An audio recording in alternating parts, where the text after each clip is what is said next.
momentín. Buenos días a todos y a todas. Hi, good morning to you all. It's a real pleasure to be sharing with you one more day with you, one more year. So this is the second Empodera Live Day in 2019, and the first speaker is Fiza Farhan from Pakistan. She will be talking about energy, empowerment, women, etc. And this is the magic of this event. So Bego and Fiza, please come down to the stage. And to all of you, thank you for coming. I hope you will be enjoying this interview and the rest of the morning. Thank you.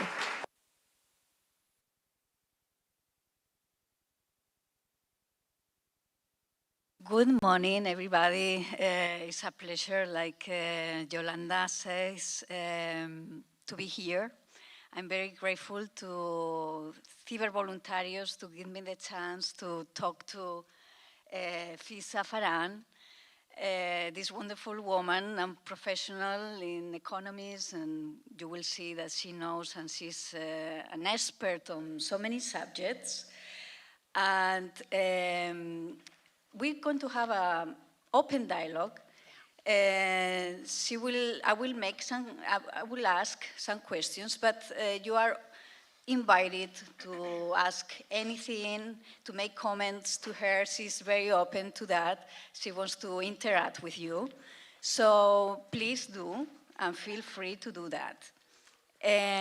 So I will introduce very shortly, because she's got a long resume that you can find in social media. She's right now a global advisor for governments, private companies, many institutions around the world, but especially in Pakistan, her home country. And she's also a member of the Secretary General in the high level for the women's empowerment in economics. And she's in the United Nations, so she's going to be talking about all these things that she does. But my first question is going to be a little bit more personal. Like she comes from a background in her studies from economy, management, and I want her to explain why did she choose these disciplines and subjects, and who was the people or the stories,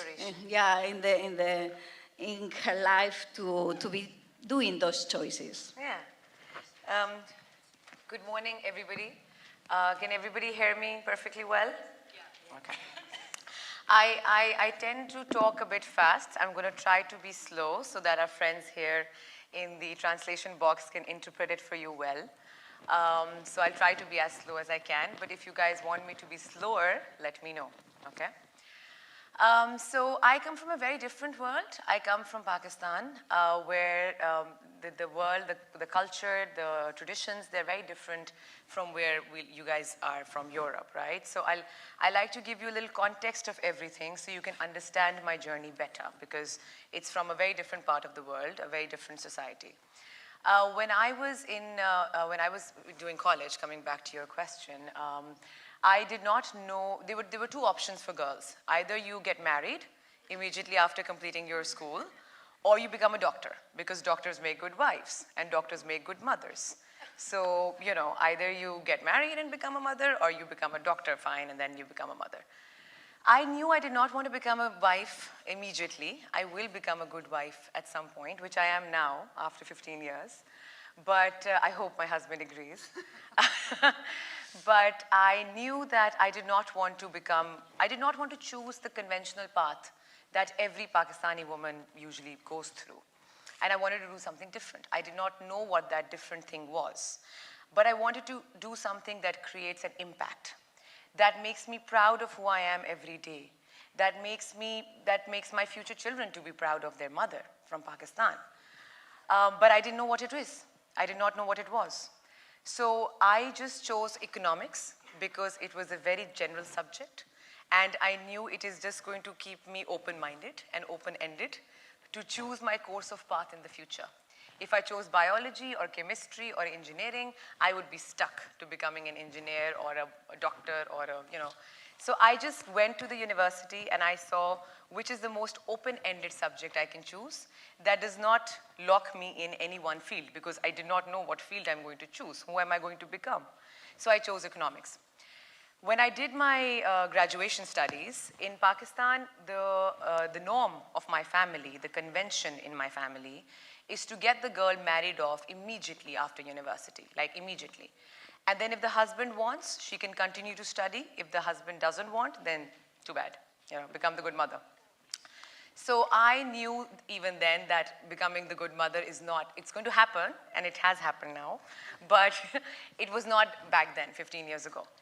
So I then decided to go for my master's. And again, till my master's, I did not know what I'm going to become in life. So I did my MBA in entrepreneurship because it was, again, something fancy, something inspiring, something open-ended, because I didn't know what I wanted to do. And then I promised my parents that I'm going to go for my master's and I'm going to come back and get married, promise, and I'm going to have children, promise. And no, seriously, it was, we had to. Worry about you. Very worried about me. They were like, this one's out of our hands. She's I don't know what we're going to do with this monster. But, and now they're super proud of me. So I'm just telling you what was happening 15 years ago and what's happening now. They're super proud of me now. The family pressure, the family pressure, imagine, in our family, no girl had ever gone out of the country, out of Pakistan, to do her master's, and that too without a husband. So I was the first one. And when I finally went, and now I must tell you, after me, every girl in my family has gone out for her education. Oh, wow. Somebody to Johns Hopkins, somebody to Harvard, somebody to Stanford. So, thank you. So you opened the... Yeah, I realized that was the first main glass ceiling I broke. And I realized then that this is my purpose. I have to break glass ceilings. I have to be that rebel that women in Pakistan need, that women in my family need. Because I'm rebelling for the good. I'm rebelling for a purpose. And I'm going to rebel to not just make my life good, but the life of many other women around me good. That's what I decided then. So at least I knew, okay, I'm going to do something for empowering women, for empowering the world, but still did not know what that is, what job it is, where do I apply? What organization is empowering the world? So I did my master's and I did my MBA in entrepreneurship from Warwick Business School in UK. And there I heard stories of Walt Disney, Bill Gates, Richard Branson. And I kept thinking to myself, follow your dreams, follow your passion, do what you believe in, because all these guys did that. And within that, they became billionaires, inspirational story characters, right? And I used to think about Walt Disney. I used to dream about all these people, like, McDonald's story, Richard Branson's story. It was an MBA in entrepreneurship. So I realized after that there is no organization that I have to apply to. I have to create my dream myself. Okay. Because the impact I want to create, I have to create it myself. I want to change the lives of women. I want to change the lives of the younger generation. I want to focus on problems that nobody's talking about, nobody's thinking about. Nobody was doing that. So I decided after my MBA that I want to become an entrepreneur. That's what I want to become. That was there is Yeah. nothing to choose for me. There's I nothing cannot to choose for send me. my resume to any I company. don't want to go to a multinational corporation and sell soap or toothbrush or whatever. I don't want to become an engineer or anything like that. I want to create an impact, but in my own way. Because I was very clear by that time that I have to break glass ceilings. I have to create new realities for myself and for the women around me. I have to focus on those issues that nobody's talking about. I have to focus on those problems that nobody's solving. So I have to identify problems, create solutions, and make a business case out of it. Okay. That's what I decided in my master's. And then I came back, and again, everybody thought I'm mad because you've graduated from Warwick Business School, you've done an MBA, and now you're going to go and set up your companies and become a failure again. Are you mad? You're not married, you're a failure in business. You're like, What is wrong with you? But I was, again, by that time, very determined to do what I wanted to do. And against all odds, against all, everybody was pulling me down because I wanted to focus on those development challenges that nobody in Pakistan was even thinking about. So I launched 2 companies back then. One was focusing on renewable energy. One was focusing on women empowerment and access to energy for the 47% of Pakistan that is still living in the dark. I'll just fix this. I think it went down. So that's when you get into the energy sector, yeah. And surprisingly, again, I went into the energy sector. I launched Pakistan's first renewable energy company, which was working on government IPP projects. We did Pakistan's first solar IPP. The first independent 10 megawatt solar power plant was by myself. We did Pakistan's first solar commercial building, first solar ATM, first solar milk chiller, and everybody said it's going to be a failure. Nobody's talking about solar, nobody's doing solar. Why are you going into this industry of renewable technology? And I said, because nobody is in the sector, that's why it gives me ample opportunity to create anything I want. First mover's advantage, right? And I was pulled down by everybody I knew, from family to friends, that you're doing something nobody's ever done. I said, exactly, that was the point, to do something nobody's ever done, right? But probably there were some people that really were inspiring this force, no? So initially, it was just a force to tap this untapped market. But as in how like my teams would always sit with me and say that but this has never been done. And I say, exactly, that's why we're doing it, right? So I was actually, there were many points when even my teams would not believe in what we're doing. But once we started working on these projects, from big solar government projects, 10 megawatt to 50 megawatt, to solar commercial projects, ATMs, milk chillers, commercial projects, to solar village projects. Pakistan has 47% off-grid population. 47% of 220 million people still live in the dark. And we went out there to those areas, and nobody was talking about it. So this was, again, an area for me to work on. So we went and we just explored what the solution can be. So for the first solution was to give them solar energy because sun was shining bright. And the second was to create energy entrepreneurship through women because I wanted to empower the women. So we made a model ourselves. It was just like writing a fairy tale, So you just sit down in your room, make a business model.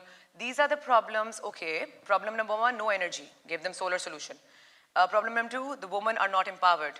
Make women the energy entrepreneurs. Problem number 3, there's no awareness on health and education. Okay, let's make a village nurse who will go around town, who will partner with a health company, get pharmaceutical companies involved, create partnerships, and put everything together, put all the ingredients together in a box. And that's how we just started rolling out our projects. And then when the actual projects, when you launch something with passion, you do fail at times, but usually there's success.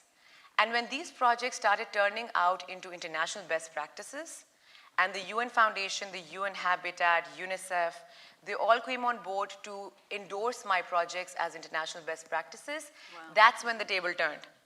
That's when everybody started saying, oh, okay, she was thinking something all along. she wasn't that stupid that we were thinking. So that gave confidence to my teams, that gave confidence to the industry. Today we at that time went on to doing some 800 villages, converted them to solar. We were the first company, and today we have around 35 to 40 companies in the solar energy space, working across all these domains, because what we opened up then was a sector, was a virgin market nobody was talking about. So that's what, and then when later I got accredited by different institutions, the projects got accredited, and so it was never, for me, it was never a decision. It was always an evolution based on my passion. Passion, okay. Yeah. So how did these women in Pakistan answer to your proposal to be leaders in such a new sector, energy? I mean, it's kind of weird, or it probably was weird for them, not for these women. Oh yes, of course it was. And again, the areas that we were working in, they were rural areas, villages, right? Anybody familiar with the region, my friend Gitanjali here obviously is, So anybody familiar with the region knows how conservative our rural life is. The women were obviously very hesitant in the beginning. But again, just like myself, we had to break that first glass ceiling. When you break that first glass ceiling, when you make that first success story, it becomes an inspiration for everybody to follow. So I had to find my leaders. When I went into and I used to go myself. The first 50, 100 villages, I went myself because I had to prove my point. So I went myself, and I used to meet the shortlisted candidates to become my energy entrepreneurs. We called them Roshna Bibi. Roshna means light in Urdu, in Pakistani language. So we called them Roshna Bibi. So they were light ladies. So they became light ladies. And when I would visit these villages, everybody would call them like Roshna, Roshna come here, Roshna do this. So they became synonymous with light, with hope, with energy access. Energy is hope, energy is light, energy is life. So I used to go to these villages myself and pick up my leaders, you know, my champions. And those groups. Talking to those women and identifying who's the one who can stand up against odds. How did you choose those women? So we had a technical evaluation process. We had a proper evaluation process, but then I used to interview them myself to see who has the burning desire to do something in life. So that tomorrow when I go back home, I'm not going to live in that village. When I'm going to go back home, somebody comes up to her, she can stand up and make a mark. Right. You know, because I needed those first 50 game changers, those first 50 Roshna Bibis. And then the remaining would just follow. And then when BBC and when all these TV channels started coming to these villages and interviewing my Roshna Bibis, they became celebrities, you know, in their villages. Right. They became the women of respect. They became the celebrities. And then I started getting calls from other villages that, you know, we want to do the project, make me the Roshna Bibi. Right, so it was like a ball, so you have snowball. Yes, you have to push the first few success stories, and then the universe starts pulling it towards you, you know? Yeah, so the project with the microfinancing, credits, and that was in that process? That was separate. So this was energy access through energy entrepreneurs. And then we had a separate project for women economic livelihood development. And that we used to do by giving them access to finance, access to trainings, and setting up the whole business with them in collaboration with private sector companies. Okay. So I would, for example, work with Nestle Pakistan and create Nestle rural sales agents. Now these rural sales agents will be my women who I've trained. And in partnership with Nestle, I've given them sustainable economic livelihood. Okay. So we had very interesting projects going on throughout the course. So it was like little by little. Little by little. Every day, during flights, you would think, okay, what are the other problems that we're not addressing, you know? And it was always just list down problems. And I used to say that, you know, bring problems to me. I used to tell my team, bring problems. I thrive on problems. You know, I'm hungry for problems. Because you bring me problems, and then I'm going to just start thinking about basic, naive solutions. I'm not going to create an Einstein formula, some theory of hypotheses. No, just simple math, some simple logic. And then I'm just going to connect the right stakeholders to make it happen. Because you cannot do anything in isolation. Right. You cannot do anything by yourself. You're not supposed to do things by yourself. We all have different roles. So then I will see, okay, where do I get the government? Where do I get the private sector? Where do I engage the civil society? Where do I engage the women-led organizations for creating advocacy, for creating awareness? And then I would go to each one of them and tell them what is in it for you. So what are the challenges in that collaboration? Because you mentioning government, companies, they all have very different mindsets. Yeah. So how did you bring them together to collaborate? So initially, in my years as the CEO of the two companies, I simply realized that I cannot do this alone. The path that I've chosen, the challenges that I've chosen, I cannot do them alone. I cannot achieve these solutions alone. So I have to partner with all these stakeholders. Initially, it was very challenging because, as you rightly said, every stakeholder has a different language. They have a different expectation. They have a different pace of work. The government and the private sector are two very different entities, very different worlds. But I would go to each one of them, try to understand their situation, their expectation, and give them a piece of the pie with what is in it for them. What does the government want? They want their federal goals to be achieved. They want their ministerial goals to be achieved. What does the private sector want? Marketing, branding, visibility, profitability. What does the civil society want? Impact, beneficiaries, community problems, livelihoods. So I would go and talk to them in their language, in their understanding, and give them a what is in it for me. So that everybody comes in with a piece of the pie and it becomes a mutually profitable value-added proposition. Win-win. Win-win, win-win always. It's also written in my key expertise now, win-win, because I create win-win partnerships. And that same thing is what I'm doing now at a much larger level, with governments, with private sector, with development agencies, bringing multi-dimensional stakeholders together on one table for one development challenge, creating win-win partnerships. Okay. So that's the work that you're doing with a task force in Pakistan? No, so that's another. That's another one. Yeah. That's another. Yeah, that's another part of my. Okay, so tell us about this, because this is a very interesting work also in a governmental level. Oh yes. Yes. Yes. So what are you doing there? Because there are like 16 people that are working. Departments. Departments. Government departments. Yes. So I'll just take you a little back again to understand the context. So I set up those two companies and I led them for about 12 years. And then I got invited randomly by the UN Secretary General to become a member of his high-level panel for women economic empowerment. This high-level panel was a global task force, which was Ban Ki-moon at that time, which had myself, Christine Lagarde, Managing Director IMF, President of World Bank, Executive Director of UN Women, Managing Director of ILO, World Economic Forum, all global leadership, and myself, for some reason, which I still don't know. Still don't know? I still don't know. Yes, we do. Even till the first meeting, I thought they've made a mistake, and when I'm going to go there, they're going to say, oh, sorry, it was not you. But it happened to be me, so I lucked out. But I call that my professional climax. Because in my professional journey, I was set to be this entrepreneur who was creating solutions to problems, impacting people on the ground, creating projects, you know, and working in the field, like with my passion, with my, you know, with my strength. But this, when I sat, and I still remember, March 2016, I was sitting in the office of Ban Ki-moon, Secretary General of the United Nations, with all of these global leaders, the President of Costa Rica, International Secretary of State UK, wow. Minister of Tolerance UAE, Sheikh Al-Lubna. So all these people and myself, and we were deciding what we are going to do for the next 2 years to come up with a global policy of empowering women around the world.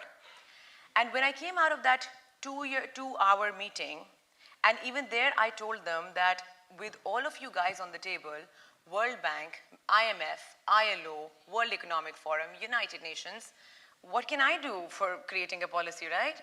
So I told them what I'll do is give you an example of what a young woman can do when she's given a platform to empower herself for the woman of her country, for the woman of the world.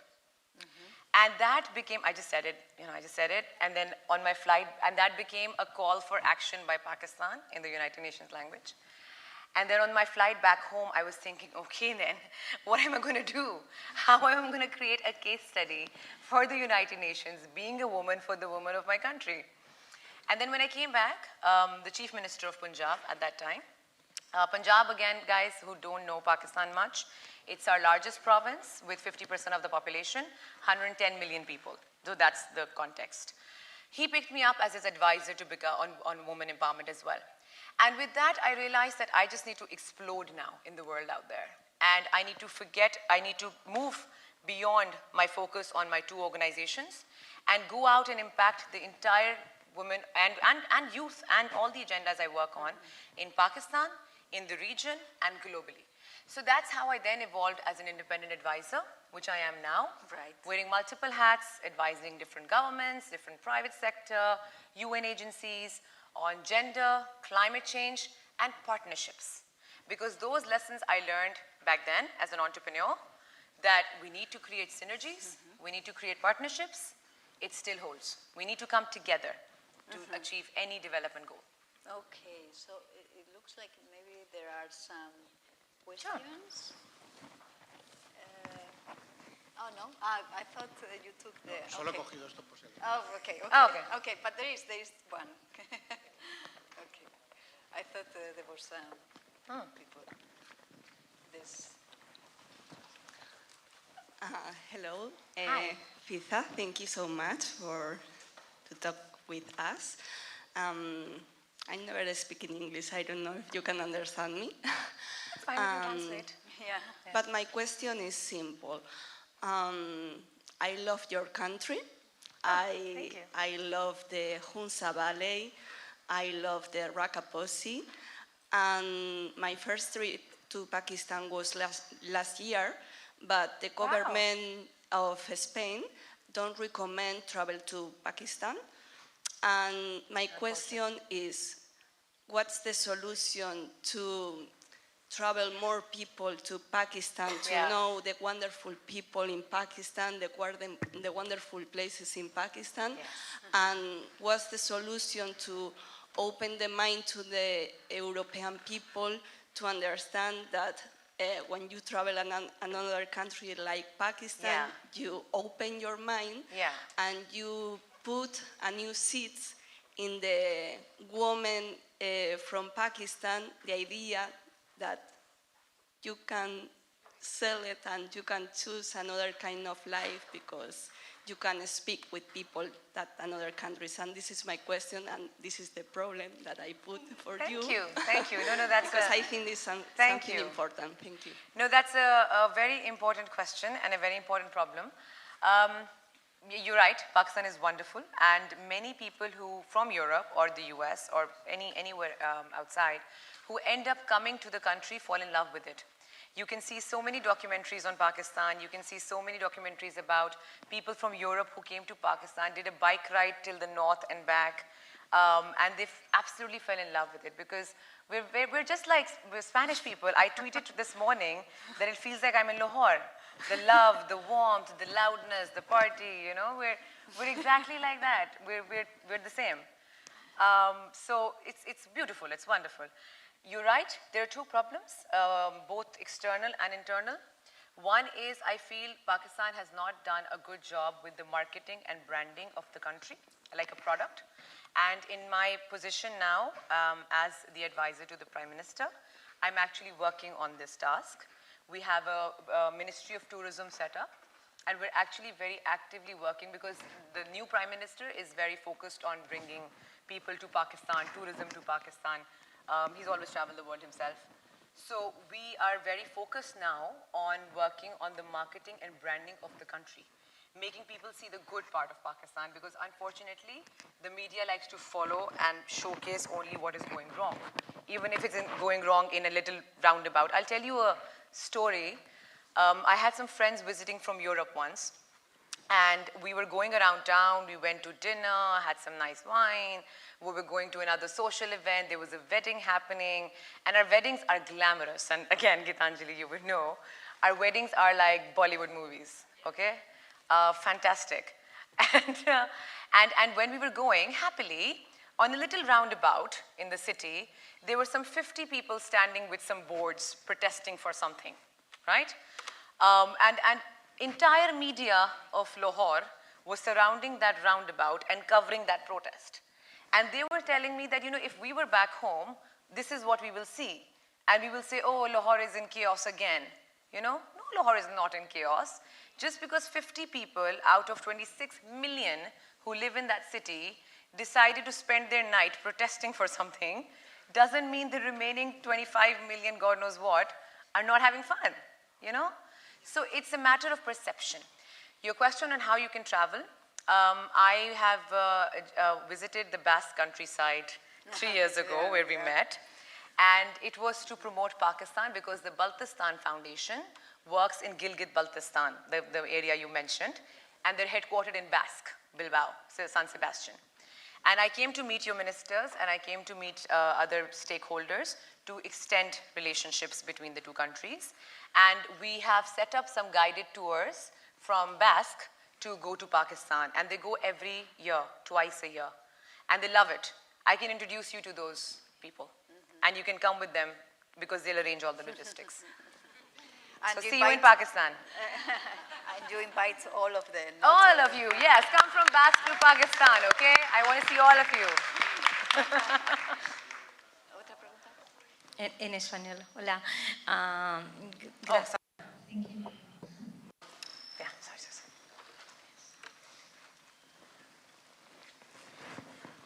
Okay. Yeah. Okay. So thank you, Fisa, for your presentation. So my question is, well, I believe in the Sustainable Development Goals, and I'm very committed to achieving them. And you've been working on them for a long time. So can you please talk about your impression of the Millennium Development Goals and the evolution, the Sustainable Development Goals, and why you think they can be achieved now? They can be successful, they can be achieved, and they can have a further impact than the Millennium Development Goals. What's the difference between them? That's a very important and logical question. Definitely, we're working, many of us in this room are working very actively on the SDGs. I truly feel that there's a lot of good work that's happening, which on various sustainable development goals, especially the ones that I'm looking at, women empowerment and climate change, partnerships, sustainability, economic livelihood, all comes in the middle. But I would say that there's a lot more that needs to be done on every single agenda, because the problems this world faces are too huge. The magnitude of those problems are too huge. For me, the solution, and this is what I keep telling to everybody that I work with, I'm advising UNICEF right now, UNESCO, UNDP, UN Women Regional Office. And people are agreeing to this solution more or so, because now I'm working with them on achieving it, is to create partnerships. We're in 2019 now, 2020 is around the corner. 10 years will fly by, we won't even know, right? And then we'll be sitting in 2030 doing a stock take and seeing, oh shit, the SDGs didn't even work. So then we'll have to come with some CDGs or whatever. Now the problem is, there is a lot of good work already happening in this world. There are lots of good case studies, there are lots of good examples, lots of good innovations, lots of good minds, lots of good human resource already there. What we need to do is stop reinventing the wheel. Stop making the same mistakes again and again. Learn from our mistakes for once and move on with life. We were talking about this last night at dinner as well. So if somebody learned from something in 5 years, we can learn from it in 5 minutes now. And technology brings that together. Technology connects us. I'm sitting here from Pakistan, talking to all of you, and vice versa. This is the ambit of technology, right? So we need to quit brick and mortar models. We need to use technology, embrace technology, create partnerships with the nexus of technology, and bring different stakeholders together so that we scale up each other's work, we accelerate the pace, and only then, I think, we will be able to achieve the SDGs in due course. Because one-on-one, working in silos, working in isolation, I really don't think it's possible. But if we work together, like Captain Planet, put all the forces together, only then we can achieve and accelerate that pace. So that's my take, partnerships and technology. No hay más tiempo. Okay, I was One more question. ask her for the last trip. She was coming from Sweden, Yes. and she was talking about Education of, because I think technology, partnership, how to work in partnership, all that it has to be taught at Yes. schools. Yes. Yes. So what's your reflection on that? Oh, I mean, that's the future, I guess. Making another kind of education for the girls and for the boys. Totally. I'm just coming from Stockholm right now, as Begonia just mentioned. And I was there on the Wing Summit talking about the subject, education in girls, investing in education in girls. Is it a humanitarian case or is it a business case? And at the UN Secretary General's high-level panel on women economic empowerment, we established all the key ingredients that are required for the economic empowerment of women. And we realized that it's a Maslow's hierarchy, and economic empowerment comes at the top. If a woman is economically empowered, if she's financially self-sustainable, then she's legally empowered, she can get social empowerment, she can get political empowerment. The first thing is, the first priority, the first glass ceiling to break is economic empowerment. And with that, we realize that it goes back into education for girls. When you deprive girls of basic education at school level, you're just cutting their legs to achieve any kind of empowerment in the future. You are snipping the roots of a tree before it has the capacity to bear fruit, right? So if you cut off the roots, how will the tree ever grow and bear fruit? So that's the humanitarian case. But with my work in the women empowerment field, we have realized that it's not just a humanitarian case, it's a business decision. There's a huge report by McKinsey, it's called the Gender Pay Parity. It is covered on 500 Fortune companies. I would highly recommend everyone in this room to go through it, and I can provide you with the links. The working of the UN high-level panel was based on that, and that those findings of the report clearly state that because of this gender gap in the world, we're losing out on $26 trillion of global GDP by 2030. The world is going to be short of $26 trillion of global GDP just because we are not putting all women in the workforce. $26 trillion is the combined GDP of United States and China combined today. Imagine the scale, right? And the report also further did surveys and found out that companies with more women on management positions and boards had 28 to 32% higher returns than companies that were not gender balanced or that did not have women. It's a simple logical rationale. You're serving the clients which are men and women. On the other side of the table too, you need to have men and women. Right brain, left brain. Biology works like that. We coexist. You know, when we coexist in nature, when we coexist in creation of children, how can we not coexist in economy? And this has all been proved with facts, with logic, with survey of 500 Fortune companies. And it all goes back to access to education. You need to give access to education to girls so they can get the equal opportunity to enter the workforce like boys and grow, not just to contribute to themselves and their families, but to contribute to the GDP of the world.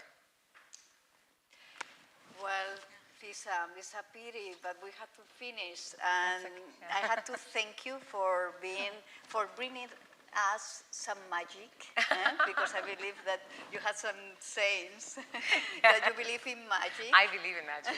I believe in magic every day, yes. Thank you very much for your burn heart to fight and to carry on fighting. Yeah, why not? And hopefully many people will be inspired and will be doing many things like you. Yeah. We need many Fisas in the world. Absolutely. I would love to see many Fisas in the world. But yeah, let's keep the burning desire on. Let's keep believing in ourselves.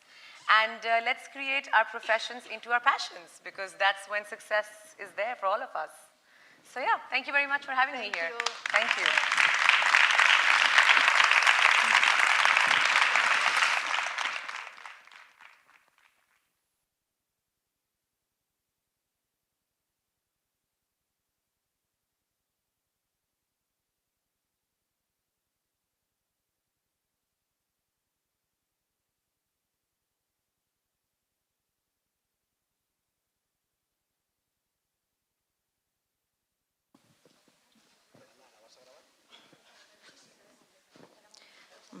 Buenos días.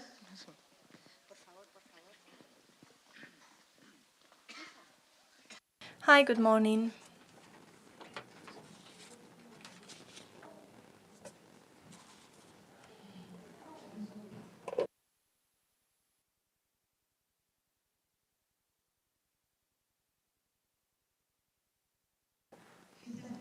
Fisa Farham, woman of light.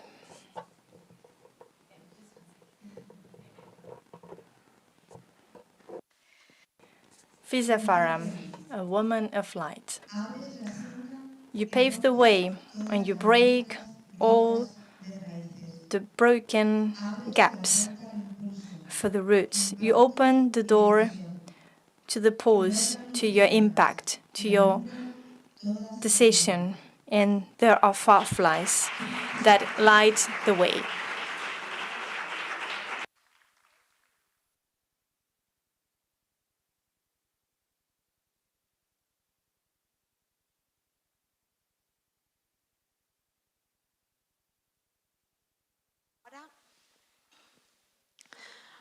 Ahora es el turno de Gitanjali.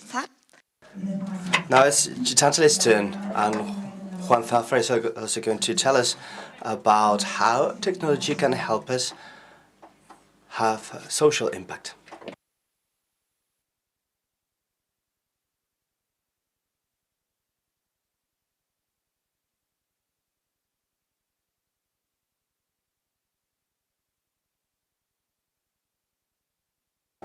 Hello, Gitanjali.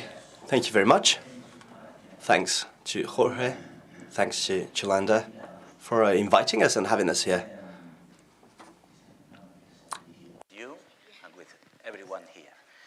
To be honest with you and with the people here, it's an enormous responsibility for me to be here with leaders as Yolanda, as yourself, as Fiza, as Nerea, as Irene. So I prefer to speak in Spanish, if you don't mind, to be sure, to be fluent in the conversation. I would like to introduce you in Spanish then. Gitanjali, probablemente ya... You probably know Gitanjali from the opening we had yesterday morning. She specializes in developing programs, and she has collaborated with several UN agencies for development. And now she is working on technologies at the International Telecommunications ITU, and she has also worked for UNESCO. She focuses on developing policies for ICT's development, so that ICTs can help achieve the SDGs. And now she focuses especially on coordinating the summit, the World Summits of the Information Society, which is also an initiative of the ITU. She is also she holds a PhD from the Cambridge University, and she has studied in India. And A lot about SDG. Oh, sorry, I said in Spanish. Okay, sorry. Leemos muchísimo. we are hearing and reading a lot about the SDGs and other major development programs from the UN, and sometimes it seems that it's too big and a little bit overwhelming. So I would like to start by two basic questions. How is your daily work, and what do you do when you arrive at your office? And secondly, what can I do, and what can every one of us do in our daily lives in order to achieve those sustainable development goals? And good morning, everybody.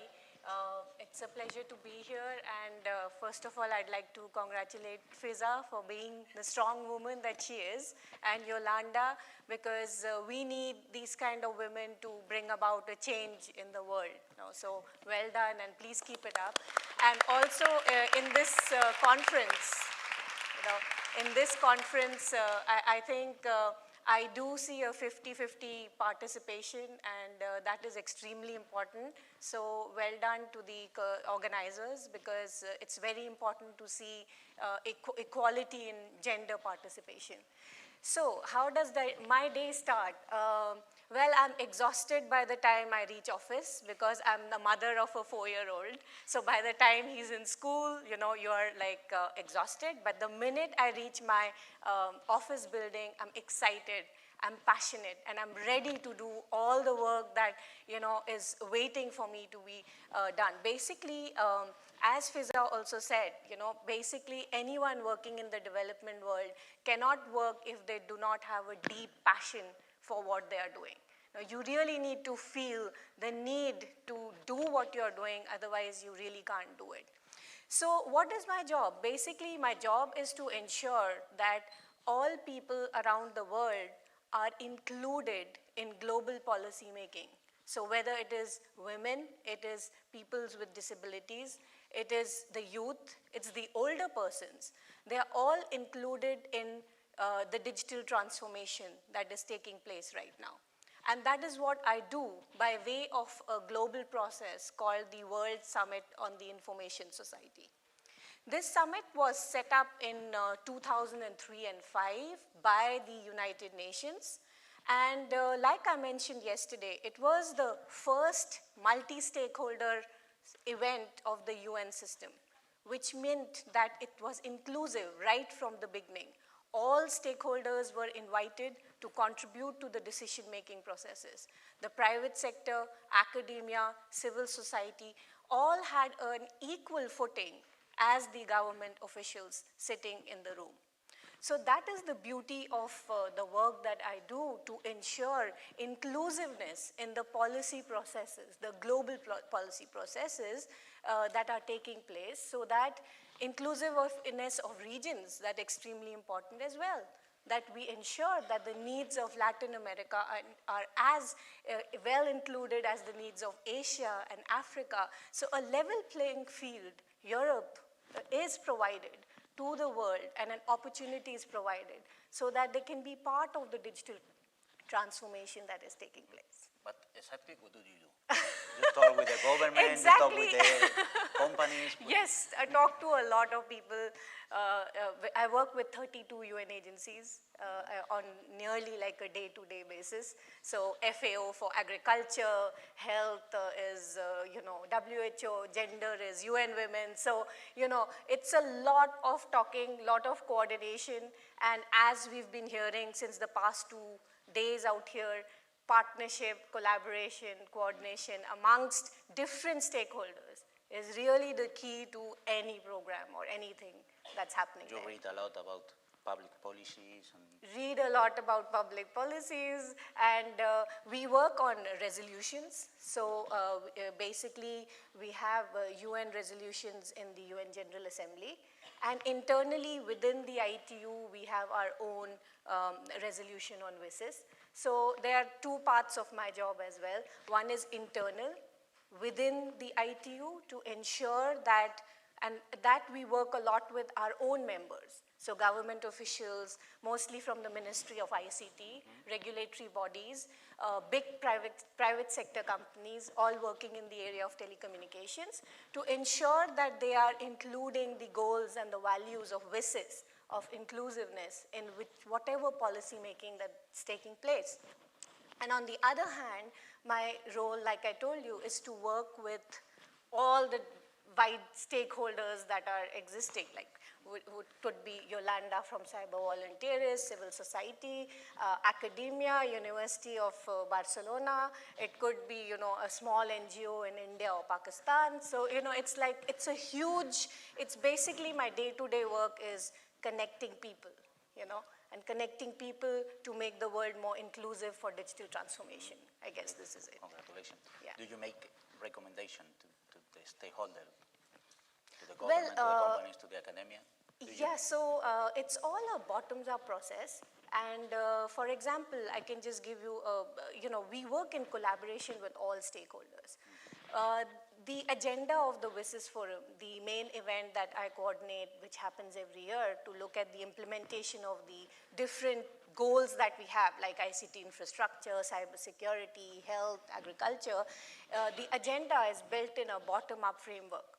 So there is a form online which anyone could fill up and tell us what they want to see happening at the event, to bring in the regional, national, perspectives into this global event. So we never, it's usually like a collaborative, multi-stakeholder setup where we come up with decisions, and it's never a top-down approach. Okay. Yeah. I have a question. Don't be polite, please. Okay. Are you comfortable with the attitude of government and global corporation in the information society? Are there public policy or their business strategies designed to empower citizens or not? Prometí en español. Bueno, le digo que no sea I promised to speak in Spanish, but I didn't. I asked whether she feels comfortable with the government policies and the corporate policies, and whether she thinks that they are oriented to the citizens. The UN exists to create a fair level playing field, where people with conflicting views and ideas can sit around the table and come to a conclusion, that consensus that everybody exists in, that everybody agrees with. So that is our role, to ensure that all the 193 member states that are working with us, the different private sector companies that work with us, they all come to a conclusion that is agreed to by everybody.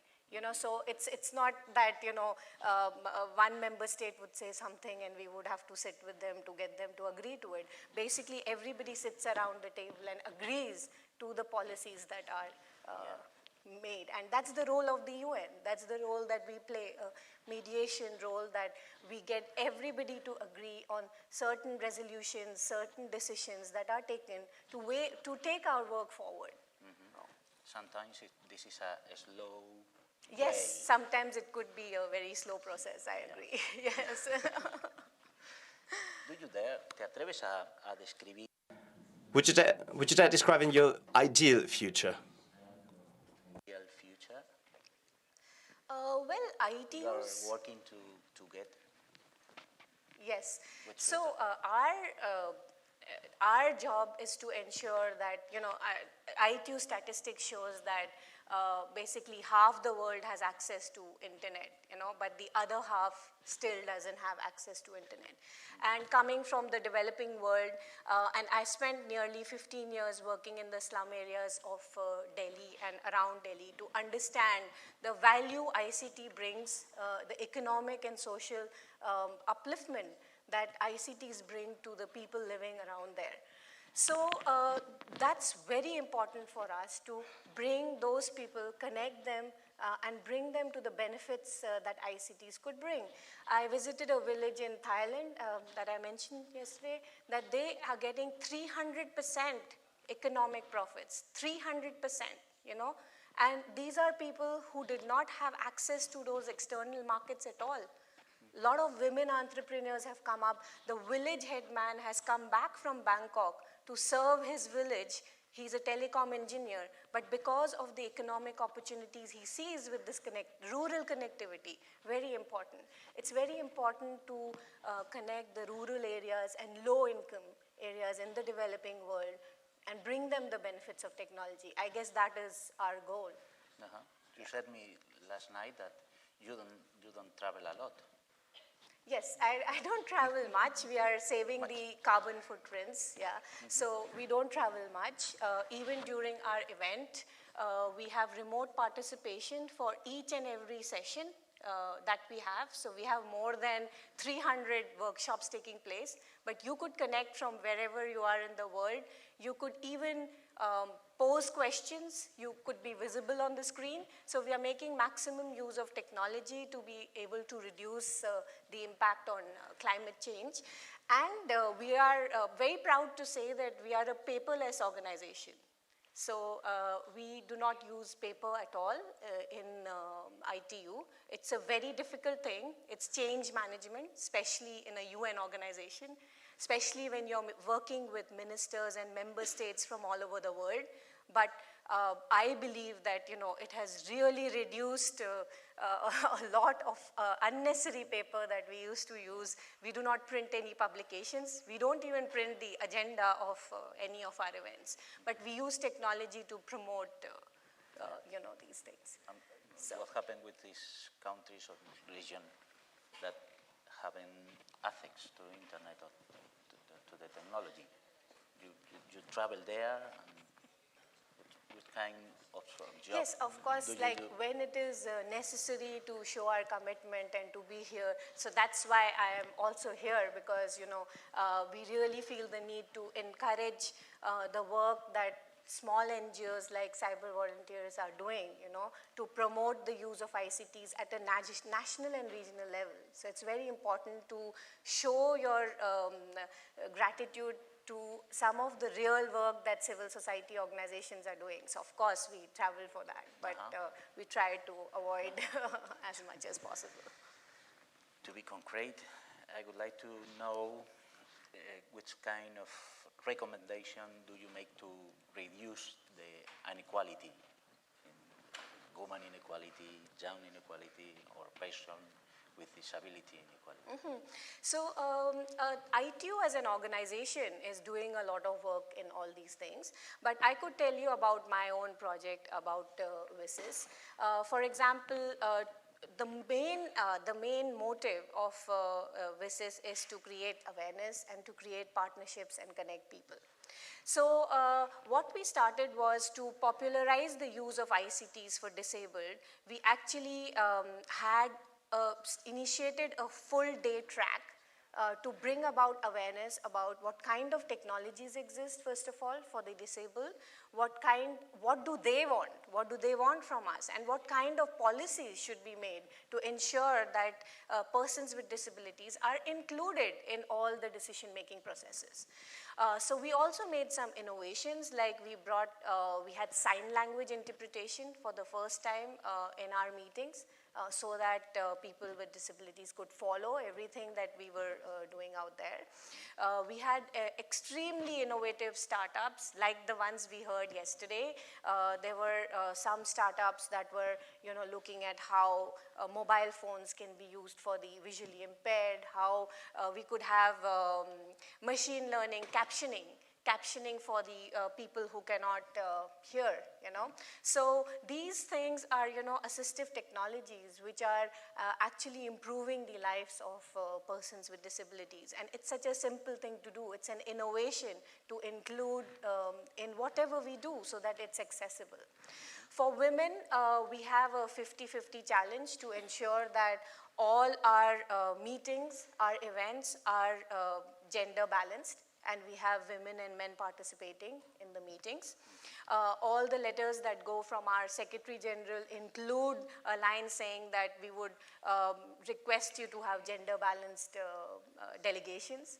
So it's a huge change, and like we heard from the previous speaker, we come from different cultures, and the whole, the UN is about how different cultures are melting in a pot, So it takes time, we do take time to change, but eventually it all works. Like I said, we had 60-40 participation in our event last year, which was amazing, ¿Quién financia estos programas? Who's funding these programs? Is it the ITU? Does the ITU fund programs for startups aiming at reducing the inequality? So, like I said, ITU has 3 departments, and they do a lot of work, So many of them fund startups as well. But in our case, WSIS is an extra budgetary activity. And because all governments believe in the power of inclusiveness and the potential to have policies to implement and to get all multi-stakeholders together, we get funding from the governments and a lot of private sector organizations to actually continue all our WSIS-related activities. So I think at the end, in today's world, your work matters. I mean, if you're doing good work, you would get the funding. If you're not doing good work, you would not get the funding. So in today's time, it's very clear. People have priorities. People know what they would like to see at the end. And if you're able to deliver in the UN system as well, there is a huge crunch. Like, we don't have money. So that's why we don't travel. We don't, we're trying to save. We have very small teams. Basically, the entire WSIS process is coordinated by me and one more person. So, so it's a very, we try to make use of limited resources. That's why partnership and, coordination amongst organizations is so important. And if there are projects from other organizations or companies aligned with your goals, can they resort to the ITU? You can see, like, for the WSIS Forum, we get 3,000 participants from all over the world and more than 350 workshop organizers. So you can imagine that all these guys from all over the world, and what we ensure is that there is regional equality, like everybody from different regions are there. There is equality in, like we said, gender, youth. So it's a very, most people are aligned with the work we do because this is what they want to see, inclusiveness in digital transformation.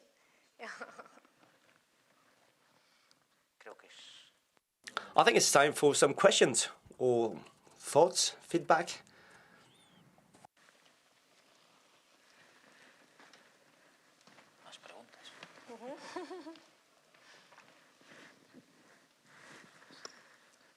Can you listen? Yeah. Yes. My question is about data. As data is like the new resource, or the one of the 20th century, 21st century, I would like if your department is working on it, or is there any project to create value from that resource in solving all the problems we are talking about? Thank you. Yes, of course, data is one of the things that technology brings. And, you know, in the ITU, we have study groups. Study groups, they consist of member states, governments, private sector, and all members of the ITU who discuss solutions and standards to different aspects of technology.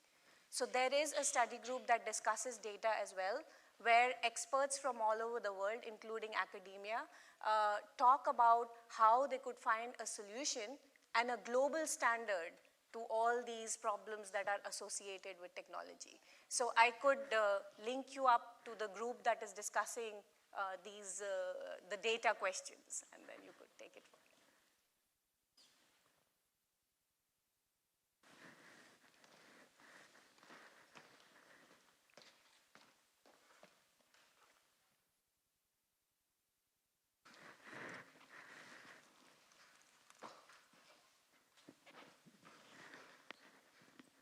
Gracias. Hello, thank you. Here's my question. Can a small organization get in touch with your office? How can they do it? How can they join any of your programs? Because we know these resources do exist, but sometimes smaller associations, such as the ones we have represented here, we have associations from the rural world, how can they get in touch with you? Please send me an email. I'll be very happy to work with you because if you go to our website, it's www.wis. Oh, there were supposed to be some slides playing at the background, but they're not here. So the website is www.wisis.org/forum. So you will see a page out there which says calls to action. Okay, just fill up that form, and basically the WSIS Forum is open to everybody. You know, you could fill it up and it's free of cost for everybody to join and to contribute your ideas. So please do write to me, and then we would take it from there. No problem at all. The more the better. WSIS is like a movement, you know, and it's like a movement that all of us have to join hands to ensure that we are able to provide that inclusiveness and bring the half of the population that is offline, online, you know. So please, all of you do join us and write to me. I'll be very happy to connect with you. This is a very useful information. Yes. Right. And my email is just my name, gitanjali.shah@itu.int. So please write to me. We are open and inclusive. Thank you.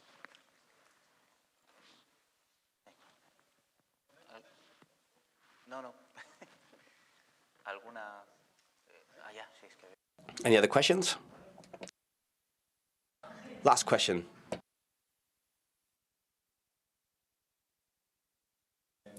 Well, thank you to be here and to be very inspirational.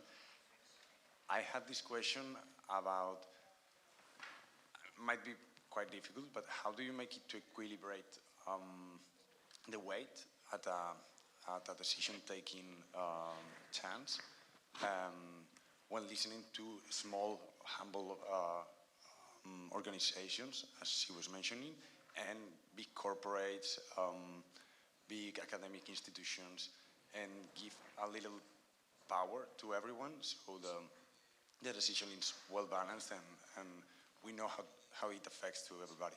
Thank you. Yes, so like I told you that first UN processes that had equal decision-making powers for all stakeholders. And in 2015, we had a review of the WSIS process. Like you had a review of the MDGs that converted into SDGs, we also had a review of the WSIS process.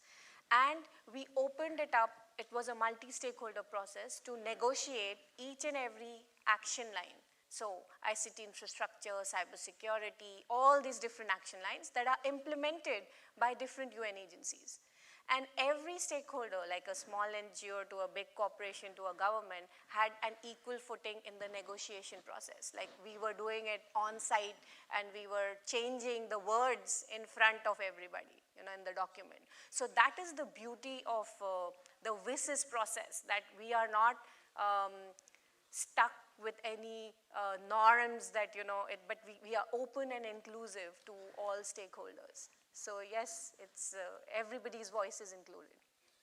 It's a topic in it's an issue in your job, question as privacy, related with data, privacy or the fake news phenomenon is an issue in your job?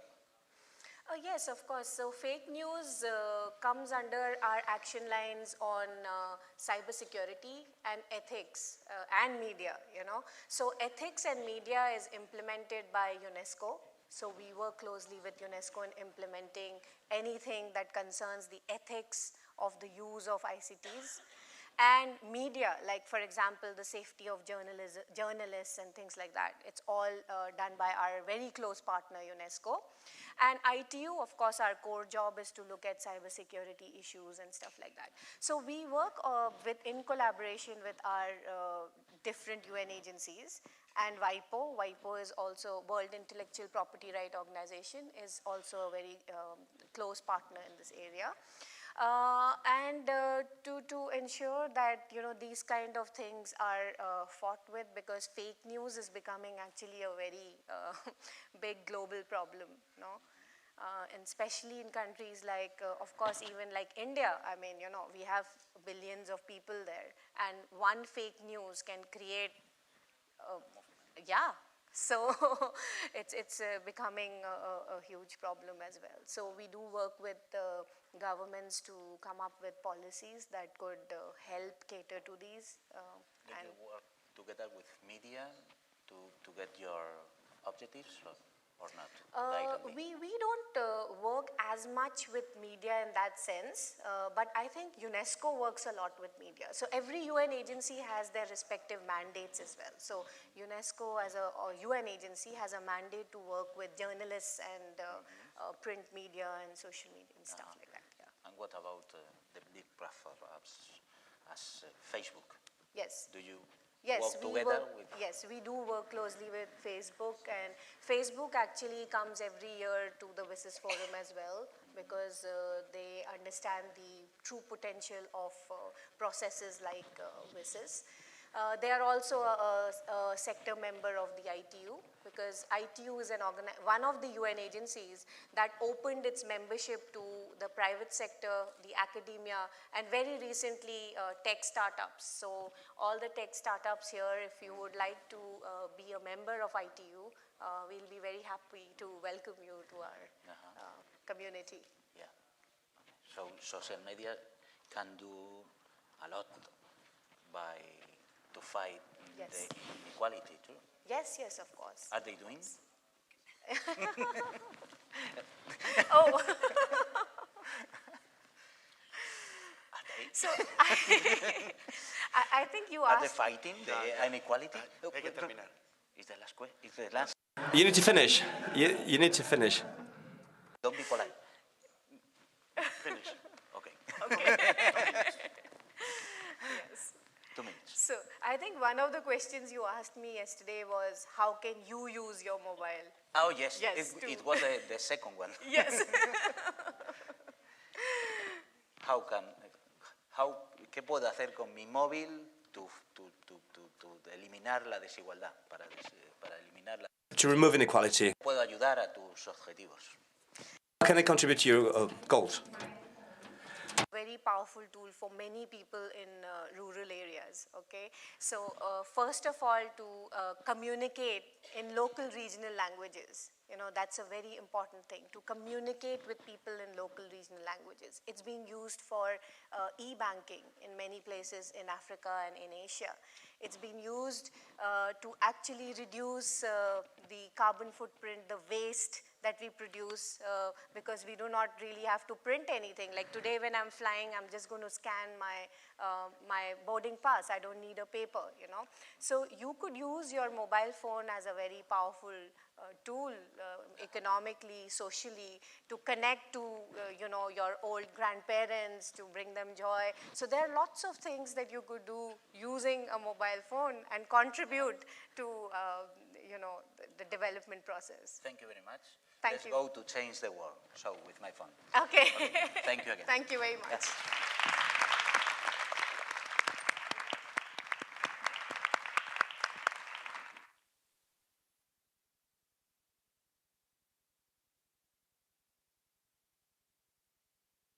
One moment. Gitanjali?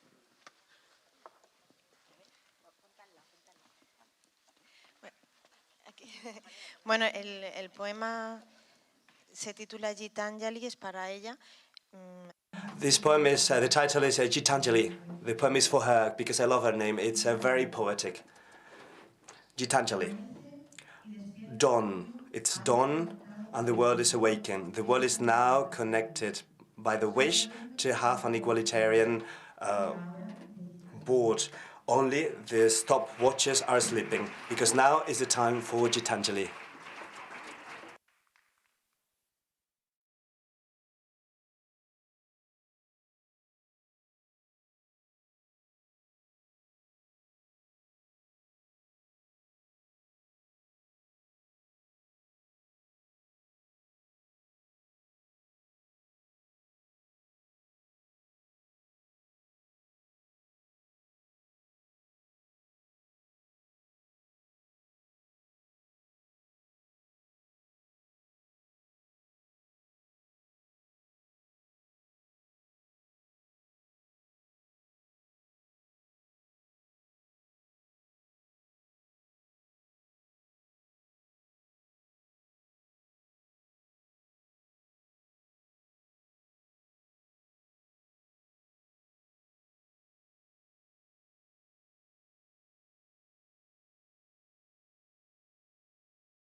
day of Empodera Live, and my warmest welcome to Gary Hilleman.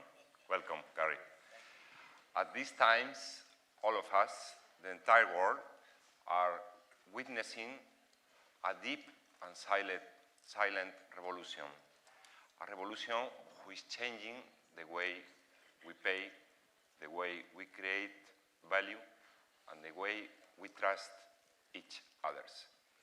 It's a hard revolution to understand and difficult to explain. It's the blockchain revolution. In order to help us to understand it, we have with us one of the main experts in the world in blockchain and cryptocurrency. This expert is Gary Hilleman. Gary was born in Seattle, but he moved to London to study in the London School of Economics and in Cambridge University. In the beginning, his focus was investment banking, but something happens.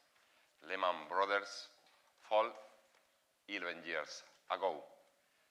Gary realized that something was wrong, and he moves to a new focus of the value of the money, of the trust, on the way the economic works. And in order to share with us this knowledge, Gary has the word. Tell something more about you, Gary, please. Thank you for the warm introduction. Let me just start by saying it is a real honor to be at this amazing event with Yolanda, who's trying to take my picture right now. No, but it's a real honor. This is a special event. It inspires me to try even harder, to do a better job in my area, given all the great work that people are doing here. So thank you for having me. Before I say more about myself, I did want to ask una pregunta. My español is muy mal, but... My Spanish is very bad, but I want to make a question. How many people here have bitcoins u otras criptodivisas? 10 y...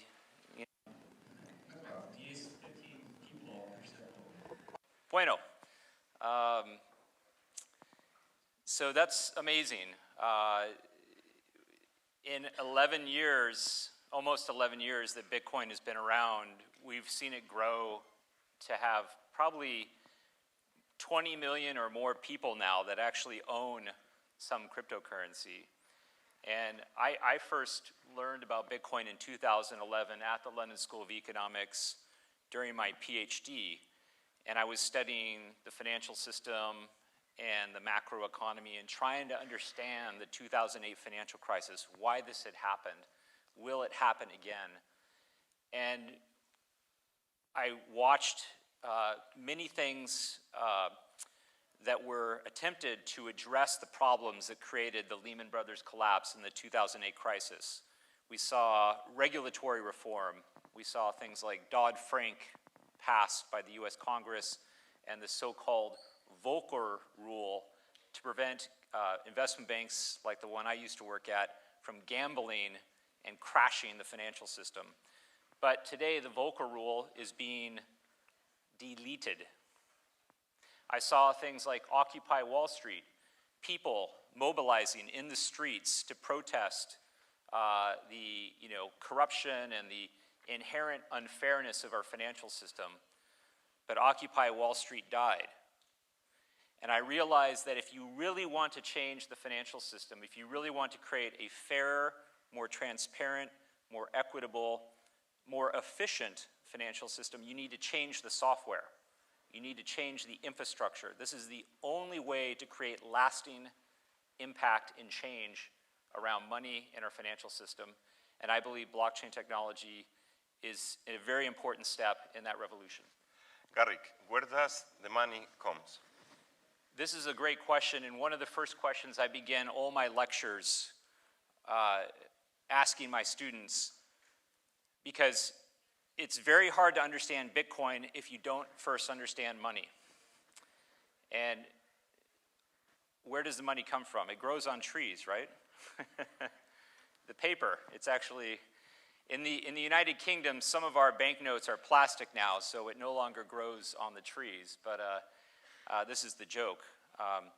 I think many people recognize that the bills and the coins in our pockets, they are minted, they are manufactured by the central bank. Those are created by the central bank, a government institution or quasi-government institution. But that is a tiny percentage of our money supply. That's only 5%. And so the next question is, where does the other 95% come from? Where does the vast majority of our money come from? Some ideas? Anyone knows? Yeah, most people don't know the answer to this question. In my experience, in the hundreds of lectures I've given in the last 6-7 years, the answer of where most of our money comes from is it comes from banks. Banks create the vast majority of our money. Banks like Santander, HSBC. When you go to ask for a loan to buy a house, to get a mortgage, new money is created.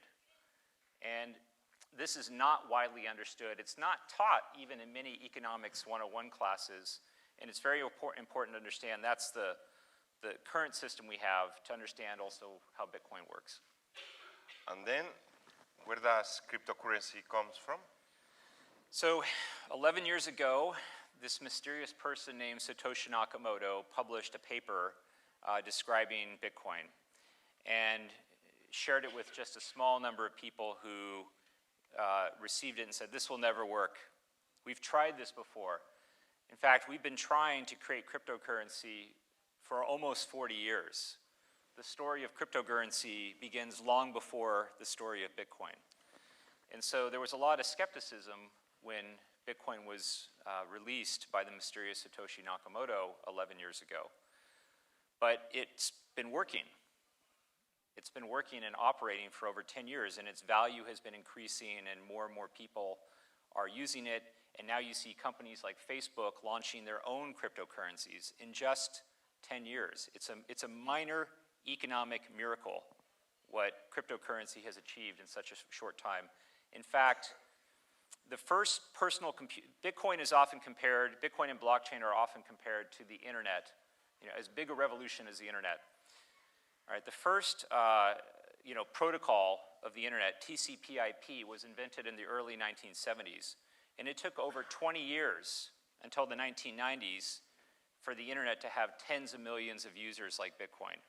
The first personal computer was invented in 1971, and it took another 9 years until the first personal computer sold over 1 million units. And so Bitcoin and blockchain technology are already achieving a level of growth in the network that is equal to or greater than some of the most important technologies of the last 40, 50 years. How could you define the blockchain technology in a simple way in order to everybody to understand? Yes. The blockchain is basically a database.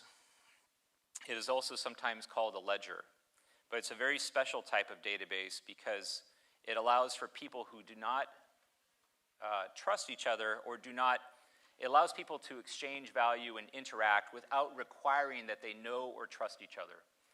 So the two things I was told when I was a kid, and actually I was a little old for this, but don't get into a car with strangers, and don't go meet anyone that you first met on the internet. But now with technology, with Uber, we do exactly this. You get into a car with a stranger who you connected with on the internet, right? So blockchain, in some ways, does something similar. It allows you to interact economically with someone you don't really know, and you don't need even to trust them. That's one of the magic things about it. In which industries blockchain is changing faster at this time? So financial services is clearly receiving the most focus, and part of the reason is because Bitcoin, the first killer app of blockchain, was a financial instrument. But you also see blockchain being used in government, in healthcare, in elections, people voting on a blockchain. That's one of I think one of the most interesting potential non-financial use cases is to use blockchain to solve voting corruption and illegitimate elections around the world. Okay, first we are talking about banks, and then we'll talk about politics. Are in danger actual banks in the world? They can collapse like Lehman Brothers with blockchain? So the financial system is inherently unstable. We know from the theories developed by the economist Hyman Minsky that there is an instability and an unstableness to the financial system, and it is always just a matter of time before the next financial crisis. We don't always know when. If you ask me when Garrick is the next financial crisis, I have no idea. It could be tomorrow. It could be another 10 years from now. But I can tell you for sure that with our current financial system, we will have another financial crisis. We always do. It's a part of the design. Will blockchain prevent financial crises? Not necessarily. It depends on how we design our new financial system. But what I do think blockchain can do is maybe help prevent some of the bad behavior, some of the cheating, some of the, some of the crazy stories you hear. John Corzine, the former CEO of Goldman Sachs, he ran a financial services firm called MF Global, and unbeknownst to his customers, he took their money and he went and speculated on European sovereign debt. All right, his customers did not know that he was doing this, and it was a bad trade. He blew up MF Global. The reason he could do that was because there was a lack of visibility, a lack of transparency into how he was moving his customers' money. And blockchain would help prevent that kind of obfuscation, the invisibility, the opaqueness in today's banks, in our financial system today. The company where you work, blockchain.com, offer people to be their own bank. What does it mean? This is a really powerful idea, and it starts with Bitcoin and what Bitcoin enables. Cash, Bitcoin is in some ways similar to cash. Whoever holds it controls it. And with cryptocurrencies, you have what's called a private key. It's like a password. This is the thing you need to protect if you want to prevent someone from taking your Bitcoin. And we help our millions of users manage that private key. But when you control the private key, you are your own bank. No one can come like they did in Cyprus in 2013 and tax the deposits in the bank 10% in a surprise taxation. Even though there was deposit insurance in Cyprus, Cypriots woke up one morning and saw their bank balance 10% lower than it was. And the reason that is possible is because they are using a bank, and banks can take away your funds. But there's much more powerful, I think, examples of what being your own bank can do than simply protecting your wealth.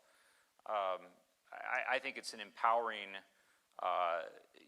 possibility, because you start to also earn the interest and the profits and cut out the middleman and reduce transaction fees and send money overseas for a much lower cost when you're your own bank than when you rely on someone else to do that, and they charge you 20% to send money to sub-Saharan Africa. Or they charged me when I was a student at the London School of Economics. This is right at the time I was first discovering Bitcoin. I was also elected to be research student officer at the London School of Economics, student government, and there were 300 Americans like myself studying at the LSE who were receiving student loans from America. And the 300 students, we were paying each year $150,000 in fees to the money transfer agent that moved the student loan money from the United States over to the UK. 300 students were paying $150,000 each year. That was added to our student loan debt just to convert from the dollars to pounds to pay our tuition at the London School of Economics. So this isn't just a problem that affects the world's unbanked, the billions of people who live in the cash economy, who use systems like Western Union. It also affects students, in advanced countries, the inefficiency of our system. As you checked before, we have 15 people in this place who has money in Bitcoins. Would you say that their financial behavior is more or less risky than other people with another assets? It depends on how much Bitcoin you own. My personal view is that everyone today should own some cryptocurrency. I think it's become a legitimate asset class, and the good news is that even if you don't have disposable income to invest in cryptocurrency, there are ways to actually get cryptocurrency for free through companies like ours, blockchain.com. We gave away, through what we call an airdrop, $125 million of one of the top 10 cryptocurrencies, Stellar, this past year. And this is really important because there's four ways to get cryptocurrency. You can mine it, which is very difficult. You can buy it, but that's hard to do, and a lot of people around the world don't have the money or are not able to connect their bank account to an exchange to buy it. You can try to earn it to get paid in cryptocurrency, but I invite you to go ask your boss, like some people are doing today, to please pay me in cryptocurrency and see what they say. Or you can give it away. You can give it away through an airdrop. That's the easiest way to get people some exposure to cryptocurrency. And if you don't have some, I'm sorry to make a commercial announcement, but I strongly encourage you to do so, and blockchain.com is one of the best places to do that, in my opinion. You talk about the miners. Is there any miner in this room? No? Who and how are the miners? I feel very curious about it. This is a complicated area, but it's an important part of the way blockchain systems work, like Bitcoin. The miners are people who are running the software for the network, and they provide the security for the network. Today, many miners are in China because the electricity is free or very inexpensive there. Miners will go where there's cheap electricity. But they get compensated for providing this security, for powering the network, and for processing transactions with new cryptocurrency that's paid to them by the software protocol, and also transaction fees. And this is a very important system. There's a controversy around the miners. I get a lot of questions from the media about the energy consumption of Bitcoin miners, that Bitcoin miners are consuming as much energy as a small country like Slovenia, and it's significant. There's no question about it. But it's also a complicated subject. There's a lot of renewable energy that's being used to power it. This is important in my opinion, and if you compare the mining, the real world mining to produce the metals in our coins, to power the data centers at payment processors like Visa and MasterCard, the energy footprint of cryptocurrency is probably less than our traditional financial system. So it's not as big a problem, in my opinion, as the media makes it sound. Anyway, cryptocurrency is more and more present in our lives. In fact, it's already in our smartphones. Facebook has recently launched his own cryptocurrency, Libra. What's your opinion about Libra? Risk, advantages? Yeah. Does anyone have any privacy concerns about Facebook? Yeah, me too. So Facebook is persona non grata in many capitals around the world, in Washington, D.C., Cambridge Analytica. So I knew some of the professors involved with this Cambridge Analytica scandal. It's a disaster. And one of the pieces of good news about blockchain is it does have privacy-enhancing features. That's one of the promises of blockchain technology, is to help build more privacy into our financial transactions, but also our digital identity and other areas of our lives. And Facebook's Libra design potentially could make a positive impact on privacy. Now, I think we need to be skeptical. We need to say, show us, don't tell us, right? Show me, do not tell me. And I would like to see Libra launch. I think it would be a mistake for Europe, as France and Germany recently announced, to block Libra. I think it needs to be regulated. I think it needs to be controlled.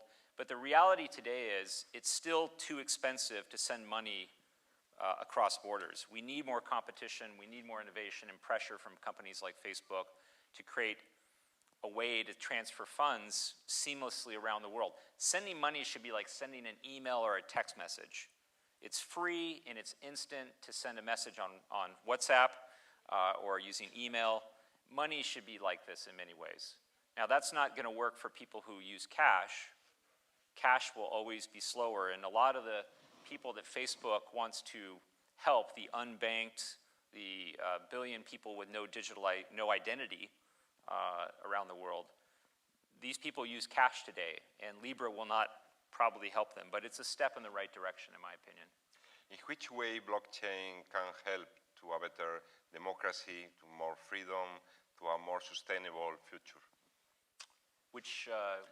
Yes, about the governments, about the voting, how it will change the society in the next 10 years. Yes. In your opinion?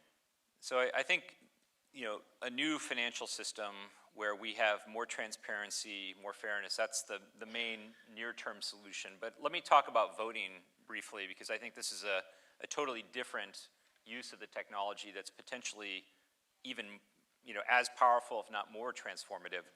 So today, when you cast a vote, maybe in Spain it's different, but in the United States or in Britain, when I vote, there is no way for me to check if my vote was counted. No way to check. It's a complete act of faith when you vote, right? And, maybe someone counts your vote and you're lucky. Maybe someone changes your vote. You have no idea.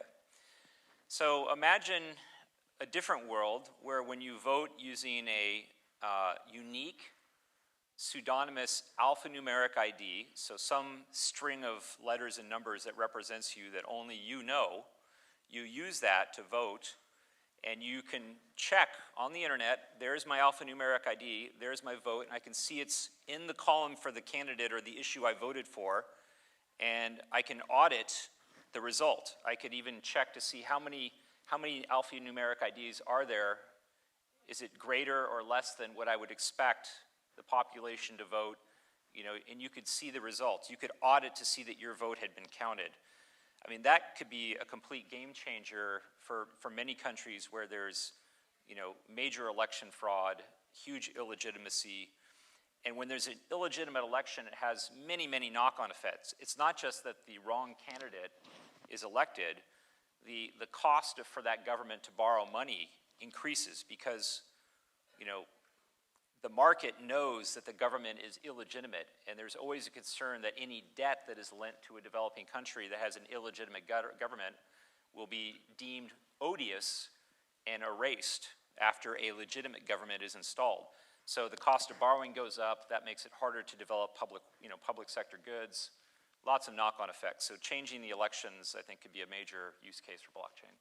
Okay, at this point, I have no doubts that blockchain is a valuable tool to the empowerment of people, which is one of the focus of the but perhaps someone has any doubts. So the time for you to make the question. The first question.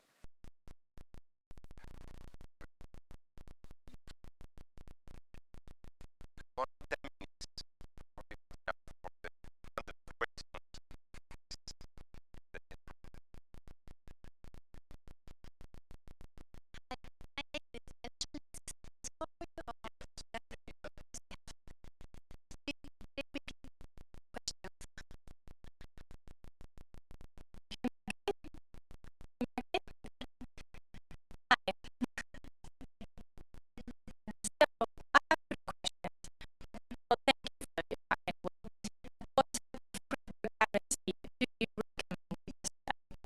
currency is like any currencies, and there are many of them, and I think even Nicolás Maduro has his own cryptocurrency of choice.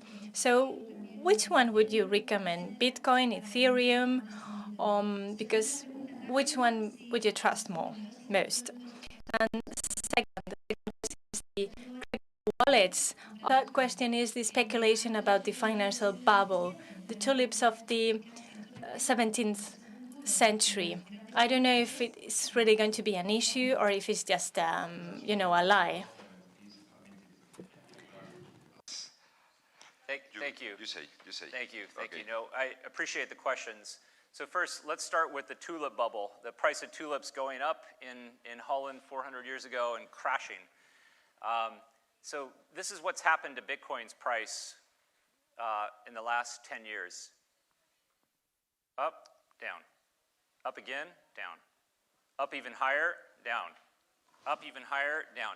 It goes up and down and up and down. Tulips went up and went down and it never went back up. So it's a very different type of price action. And, it's true that cryptocurrency is extremely volatile. And this is why, it's important that you understand the risks of owning cryptocurrency. And, people sometimes say Bitcoin is a store of value. I personally am not comfortable with that term because last year Bitcoin lost 85% of its value. And so something that can lose 85% of its value in a single year, to me, is hard to defend as a store of value. But what it is it's scarce. There's a finite number of Bitcoins, 21 million, that will ever exist. And it's also the oldest cryptocurrency. And so I'm not going to necessarily give an endorsement of a particular cryptocurrency. But what I will say is the Lindy effect is a phenomenon where the longer something has been around, the greater the chance that it will be around in the future. So, for example, I know Jack Dorsey came to this conference very early in its history. I met Jack Dorsey in London a few months ago. He is focusing exclusively on Bitcoin at Square, his company, in part because Bitcoin has been around the longest and has the greatest chance to be around the longest. And when you have a company like Square or a company like Blockchain with a large engineering group and you have to build a product and invest a lot of resources, you need a high degree of confidence that what you're building will not be obsolete next year or in 3 or 4 years, right? So, Bitcoin is, I think, the strongest and most dominant cryptocurrency for good reason. Now, your other question about wallets and people losing their funds, this happens regularly in the cryptocurrency space, and this is part of the maturity process for a new technology, of blockchain technology. There are risks with owning crypto assets. There are risks when you are your own bank. When you carry cryptocurrency around on your phone, it's like carrying cash. And so there are ways to safely carry or use cryptocurrency where you're not walking around with a lot of cash or the digital cash equivalent. I think you should also be careful about which companies and wallets you use. Again, blockchain, we've been around since 2011, 8 years. So we've been protecting people's funds for a long, long time. There are other companies who have also been around a long time that are doing a good job, but you do need to be careful. One of the biggest problems is when people decide to store their cryptocurrency with someone, like at an exchange, and the exchange gets hacked. That's been one of the biggest problems. Mt. Gox is a very famous example of this. When you are your own bank, you are not at risk to that type of attack. So you buy at your own risk. Yes. Please, shorter questions and shorter answers. Next question. What do you think about machine learning and AI oriented to automatic transactions? Sorry, I didn't quite capture. Do you want to do Espanol or? lo digo en inglés. ¿Qué piensas acerca de... What do you think about machine learning and the use of artificial intelligence and machine learning to the automation of some tasks, financial tasks? I think automation is one of the most powerful, processes of our time. Smart contracts, which many people think are the killer application of blockchain technology. We didn't even get a chance to even talk about smart contracts, but they, imagine, I'll give an example of flight insurance. Okay, so today in just the UK, each year, there's about 600,000 people whose flight is delayed or canceled, and they never receive their insurance money. 600,000 people are owed money because their flight's delayed or canceled and they never receive it. Now, why? I don't know. Maybe they forgot to file a claim. Maybe the bureaucratic process is too time-consuming, but people are owed this money and they're never paid it. Well, a smart contract, which is just an application, okay, that lives on a blockchain. So you can think of the blockchain as like Microsoft Windows, and like the smart contract is Microsoft Word. It's the application that runs on the operating system. It can check to see if the flight is on time or not. And then if it's not on time, it will pay you automatically the money. You never go through a claims process, all right? You receive your funds instantaneously. And furthermore, you are also protected from the insurance company running away with your money prior to the event. All right, because the money is sitting in the smart contract. It's not at the insurance company. It's in escrow at the smart contract, and it either comes to you if the flight is delayed or canceled, or it goes to the insurance company if it's on time. All right, so that's called trust minimization. We are minimizing the trust that we historically have placed in institutions like insurance companies and banks that has created huge problems for us. You know, MF Global and John Corzine being a very good example of that. Next one. Okay. No, I can say it in English. You don't need the translation. Distributed ledger technologies obviously have lots of applications, and I'm sure smart contracts will have a great future sometime. I'm more worried about the killer application that started it, bitcoins and cryptocurrencies, because I even have some, but it doesn't really count. The matter is that it's a currency because it's artificially scarce, as is your banknote. The number of banknotes that are printed are decided by a central state. In this case, it's decided by an algorithm, but it's artificially scarce. But your banknote has a fairly stable value that you can trade with, and you buy milk or whatever. Whereas if you have a Bitcoin, you wouldn't dare to, well, you might, but it would be crazy to buy a pint of milk with it, because you're really more in a speculative market. It's more like stocks or shares. What's the question? I don't know. Please say that I'm wrong. Yes, no, it's a great point. You know, people today are not using Bitcoin to buy coffee or milk for various reasons. You know, the fact is most people are investing in Bitcoin because they think the price will go up. But there's other reasons, and the volatility is another reason. And that's one of the reasons Facebook announced what's called a stable coin. So their type of cryptocurrency is very different from Bitcoin. It has assets, US dollars, euros, sterling, yen, and the Singaporean dollar, and some debt sitting in reserve backing each Libra unit. So there's something behind it. There's nothing behind Bitcoin. There's no asset in a bank that you can convert your Bitcoins for. All right? But stablecoins, and we've done a lot of research at blockchain on this, and I invite you to come to our research page if you're interested in learning more about stablecoins. We have a major, you know, the first major report on stablecoins that we published called The State of Stablecoins, have a much greater chance of being used for milk because the price is supposed to be stable, relatively stable to something like the euro. And that's part of the reason Facebook is launching a stablecoin, and part of the reason stablecoins are one of the fastest growing categories in cryptocurrency.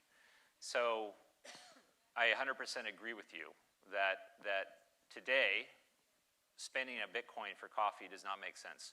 In the future, as this price discovery process, plays out, maybe Bitcoin becomes more stable and achieves some kind of equilibrium price, and then we start to use it more as a currency. But that's, maybe many years, if not decades into the future. If Bitcoin isn't superseded by another currency, there's, the chance that something else comes around that's better too. Just a minute, before you, we have received a question from a nerd. Maybe you know the answer or not. The question is, what do you think about blockchain and directed acyclic graphs like Phantom? It's Chinese for me. It's Chinese. So there's many different flavors of blockchain, like DAGs, which is the question. I think it's, to be honest, a bit beyond the scope of what we're trying to cover here today. But let me just say this. Today, Bitcoin has limited transaction capacity on its main network. And so people are experimenting with what we call, second layer networks or new types of blockchains, DAGs, new consensus mechanisms. This is where it gets really geeky, to try to increase the capacity to accommodate Visa, MasterCard level transactions. So the system that Libra announced, for example, Facebook announced, should be able to process about 1,500 transactions per second compared to, less than 50 for a currency like Bitcoin or Ethereum per second. Okay, this nerd say thank you from the streaming. The next one, please. Sí, hola. Hola. Sí, hola. Quisiera comprar la moneda IOTA. I'd like to buy the IOTA cryptocurrency, but I don't know where to buy it. But do you know about it? Do you think it's a good idea to buy IOTAs?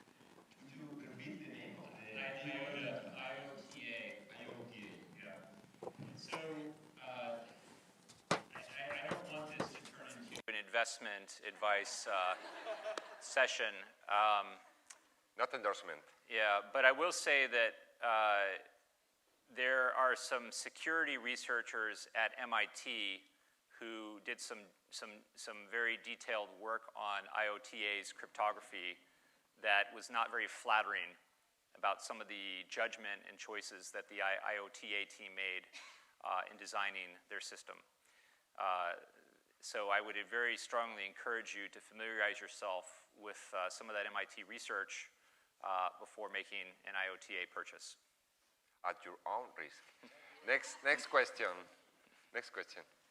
Sí, hola, buenos días y gracias por todo esto. Yo tengo... Good morning, thank you. I have several questions. The first one being,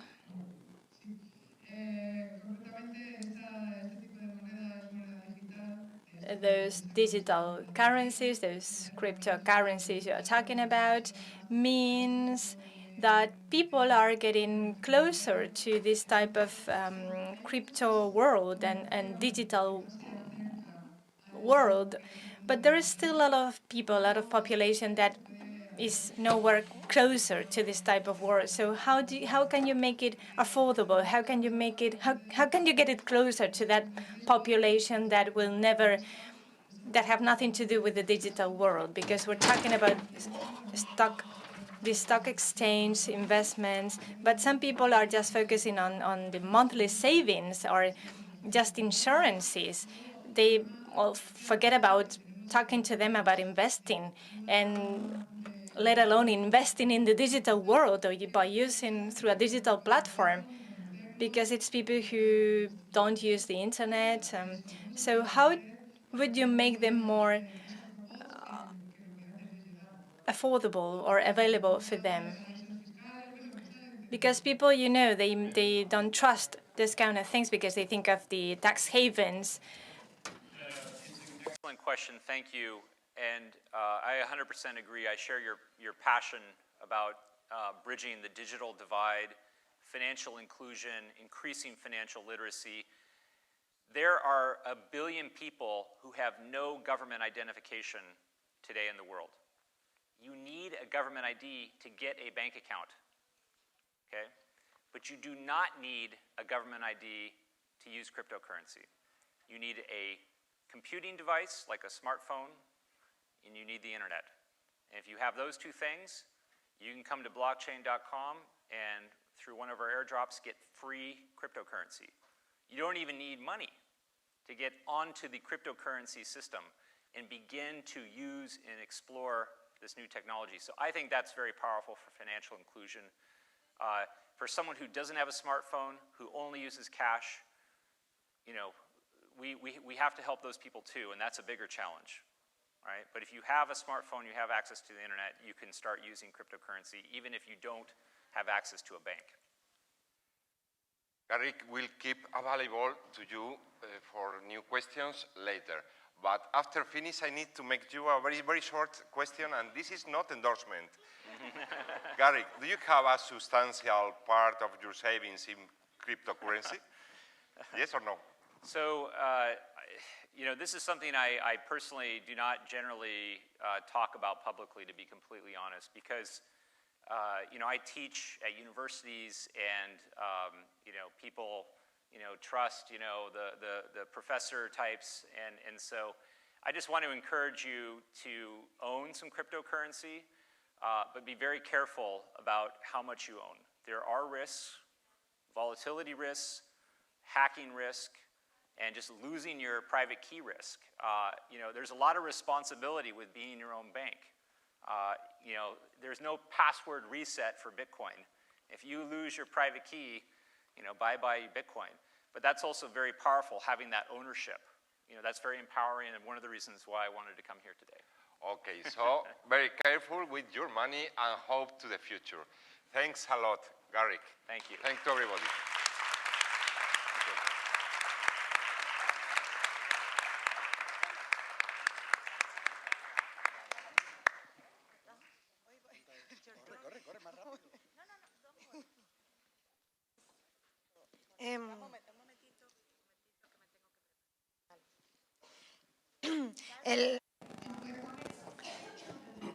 El poema. The poem is called You Don't Need to Trust. You need no trust. Sit down. Sit back, relax, play your part in the thrill of exchange, because the goal is to know trust is also part of the revolution.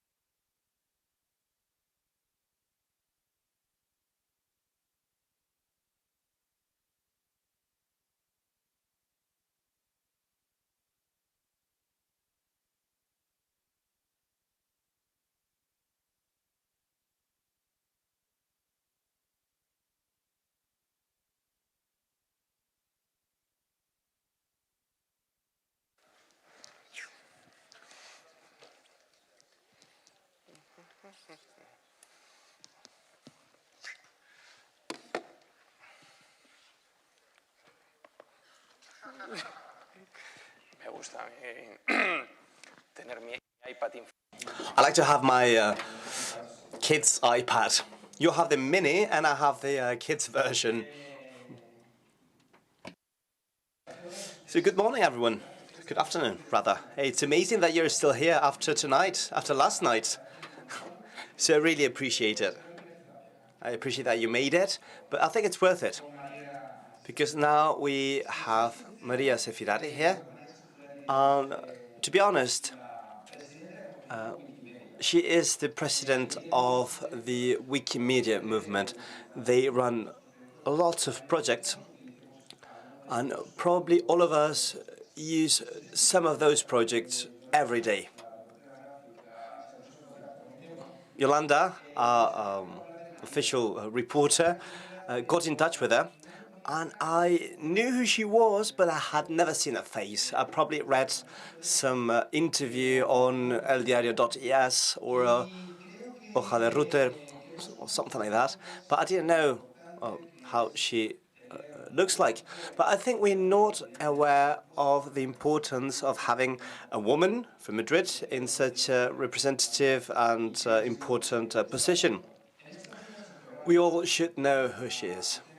And well, after these days from pub to pub, from lunch to dinner parties, she has transmitted calm, trust, activism, and it all was free for everyone's for everyone to read.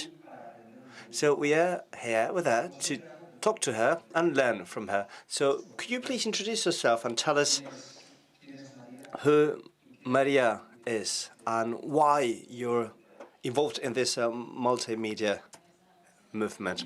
Thanks, Oscar, for your presentation.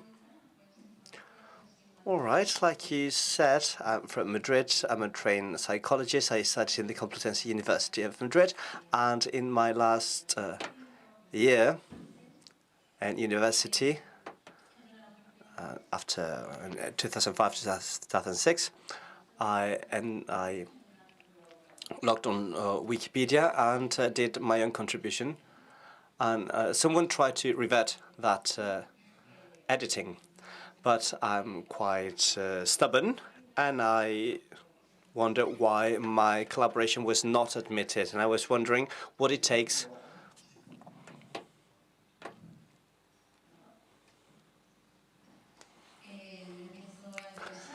and I get interested in the creation and editing processes of articles, and before I know it, I'm already addicted to the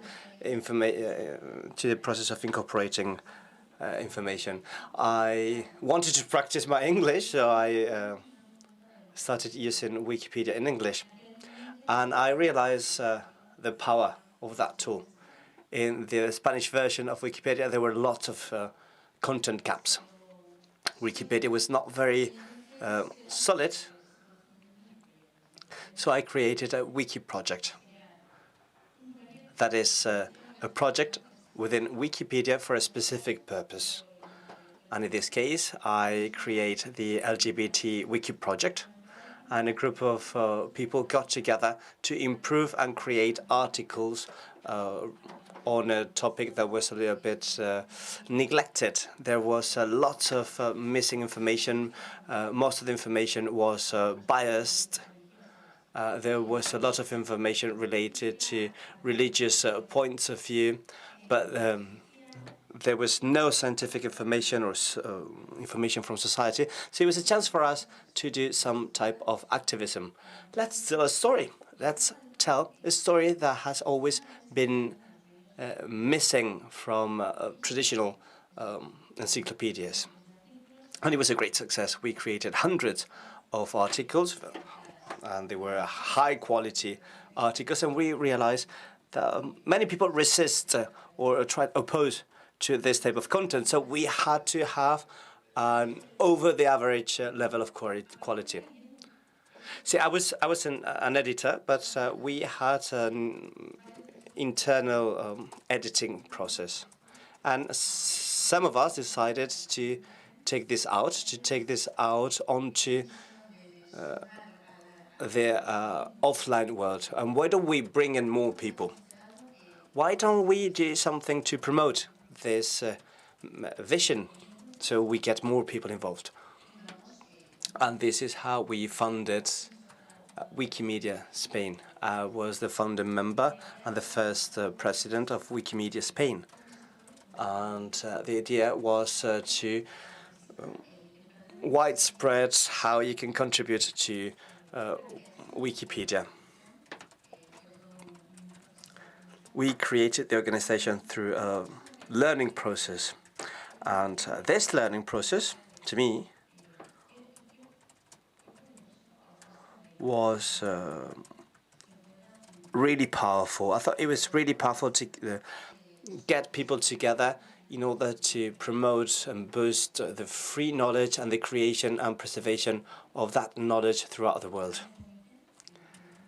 In the Wikimedia Foundation, there is a committee charged of acknowledging these groups or organizations throughout the world. So I applied to that committee to help people organize in different parts of the world to promote, to help promote this mission and push projects forward. And at the board of the Wikimedia Foundation, there was an application process. And in our case, the process includes a global consultation where thousands of people participate. And I applied, and I was picked. And this is how I ended up in the boards of. I know many other places where the elections are done differently, with your finger. Okay, let's watch the video you wanted to present so we get to know what you do. It's about only 40 seconds to find out what Wikimedia is. Wikipedia is not the only part of it, but let's find out what it is about.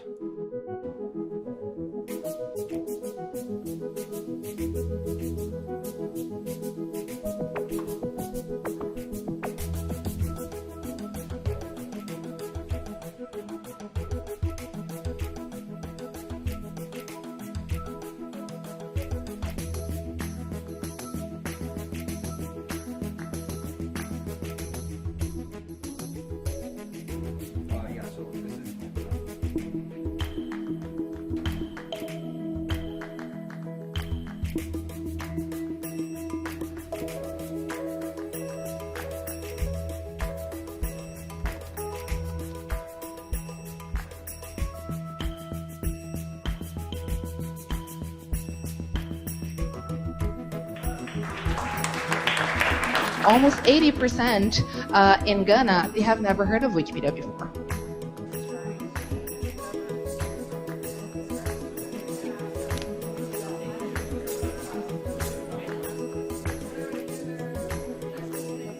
We have a huge list of languages that we've been addressing, from Arabic, Hungarian, Czech, Hindi, Swedish, Russian.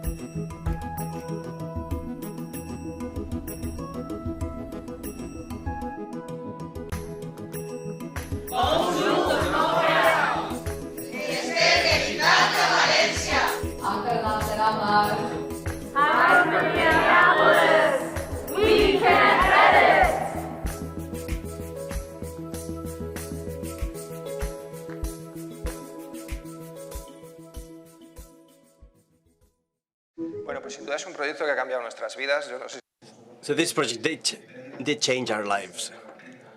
And I don't know whether you use Wikipedia, but I use it for every single interview. And I'm a very serious interviewer and journalist, and I always double check. But Wikipedia is one of the main sources we resort to. But the Wikimedia movement is not only Wikipedia. Let's name all the things within Wikimedia, and then we will focus on Wikipedists and what the community does.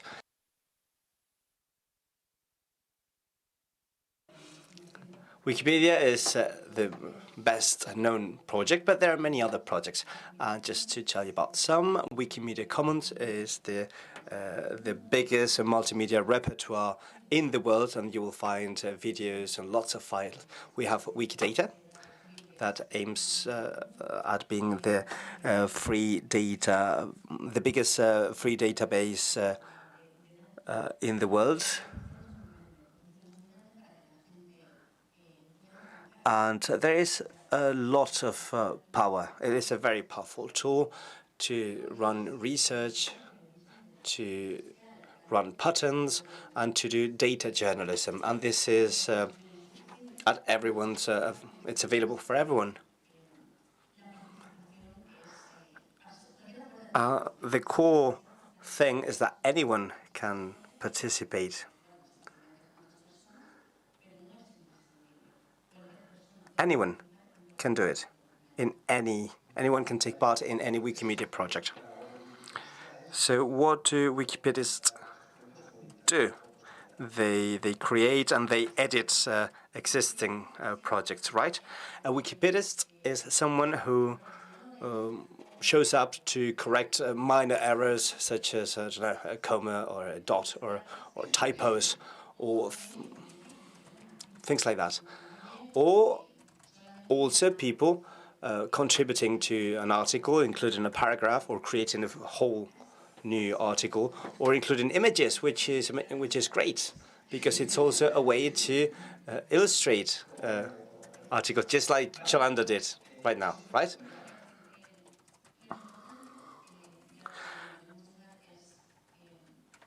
Okay, the goal is, well, we tend to think that people are passive consumers of knowledge and information, but we tried to promote the idea that citizens can be active participants in creating and disseminating knowledge. Okay, can you give us some examples on how the movement and the tool work? Well, there are lots of examples throughout the world. I can tell you about Wikimedia Argentina, for instance, and in Wikimedia Argentina, they have been working over the past years on a project called Wikilisa. For the it was on crimes against humanity. It focused on human rights and the abuse of human rights during the dictatorship, the military dictatorship in Argentina. And this is a critical work. It was renamed Wiki Human Rights, and they just held a conference on human rights in Buenos Aires. And this has been duplicated, has been in other regions in Latin America where they have also been through similar situations. And last month, the Wikimedia Foundation signed a convention with the High Commissioner for Human Rights in the United Nations to promote content related to human rights. So we can make sure that there are no gaps in this field and that we can create and preserve knowledge in this field. And I can give you many more examples. But this is a great project. I like it. But can you give us another one? Because I think there are other examples related to women that are very interesting. But I guess you are the best one in the world to tell us about the best practices and the practices that can help us create Wikipedia from within. There are many examples of people who have worked on the gender divide and diversity. In Mexico, for instance, Wikimedia Mexico created the idea in 2015 of holding some activities or creating some activities to promote women engagement in Wikimedia and increasing the amount of women's biography. It was, they started off with Frida Kahlo, and it's been done in other Spanish-speaking countries, such as in Argentina, Spain, and Chile. And it's been very successful. In Spain, we have two cases. We have Wiki Mujeres, Wiki Women, which is aligned to the idea to promote the women's engagement and to include a gender approach. Very often, women are described according to their relationship to men. They are someone's wife, mother, daughter, etc. So we try to correct that bias. In Spain, there is also Wikisphere working with a gender gap and speaking about women who are informaticians, IT experts, etc. And the idea was to have women experts speaking about what they do in order to bridge those gaps. Yes, there are gaps, and it's a great idea to get your hands down and try to bridge them. But what do you think the current challenges are? You already mentioned the gender divide. And you mentioned it. If you look into the Wikipedia article for George Clooney and his wife, you see that his wife is George Clooney's wife. Yes, the gender divide is a major concern. And it's less than 16% of the people participating in Wikipedia are women, which is not good. Women make up half of the population, and that percentage should be higher. And then there is women's biography. The Wikipedia in English has about 18% of the biographies for women, and in Spain it's a little bit less than 20%, and it takes specific effort for that. And it's not only about the gender divide and those biases, but we have also realized other challenges, such as languages. Arabic, for instance, is the sixth most spoken language in the world, with over 300 million speakers, and less than 1% of the contents are in Arabic. Less than 20% of the Arabic speakers speak a second language. That is, we're speaking about many millions of people who cannot access knowledge in their own language. Indigenous languages, same thing.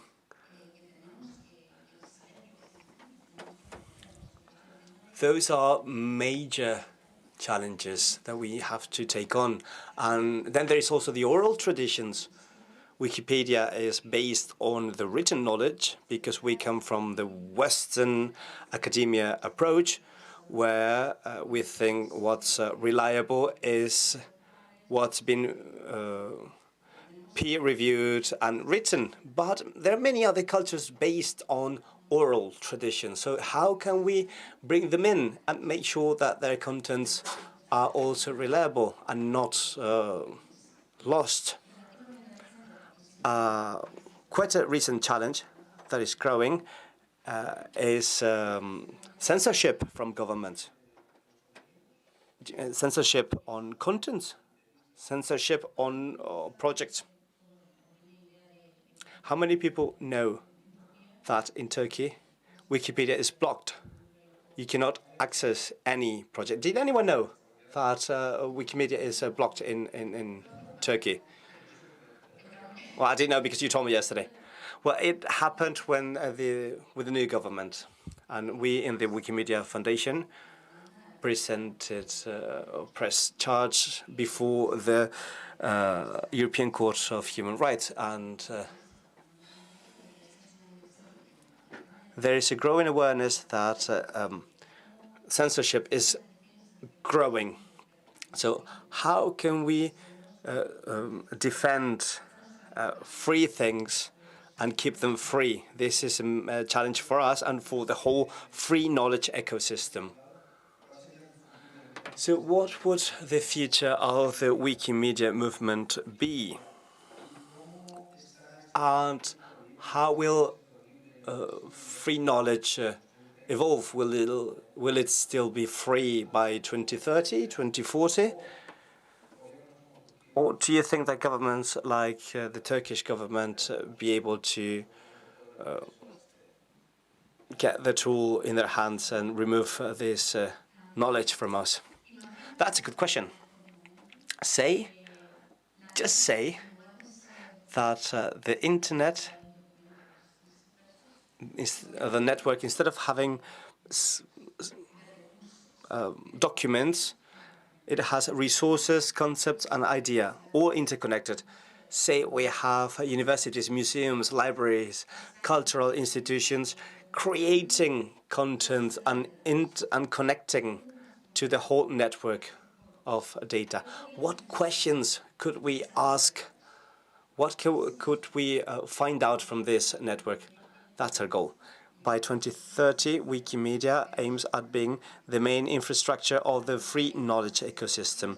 We know there is a number of challenges, such as representativity, inclusion, languages, etc. But that's the strategic direction we want to take. What can we learn from Wikimedia, from the philosophy point of view. Well, philosophy point of view, well, it's a tool, it's there, it's free software. But what can we learn as a society from what we already have? Because it seems that we do not appreciate it because it's there.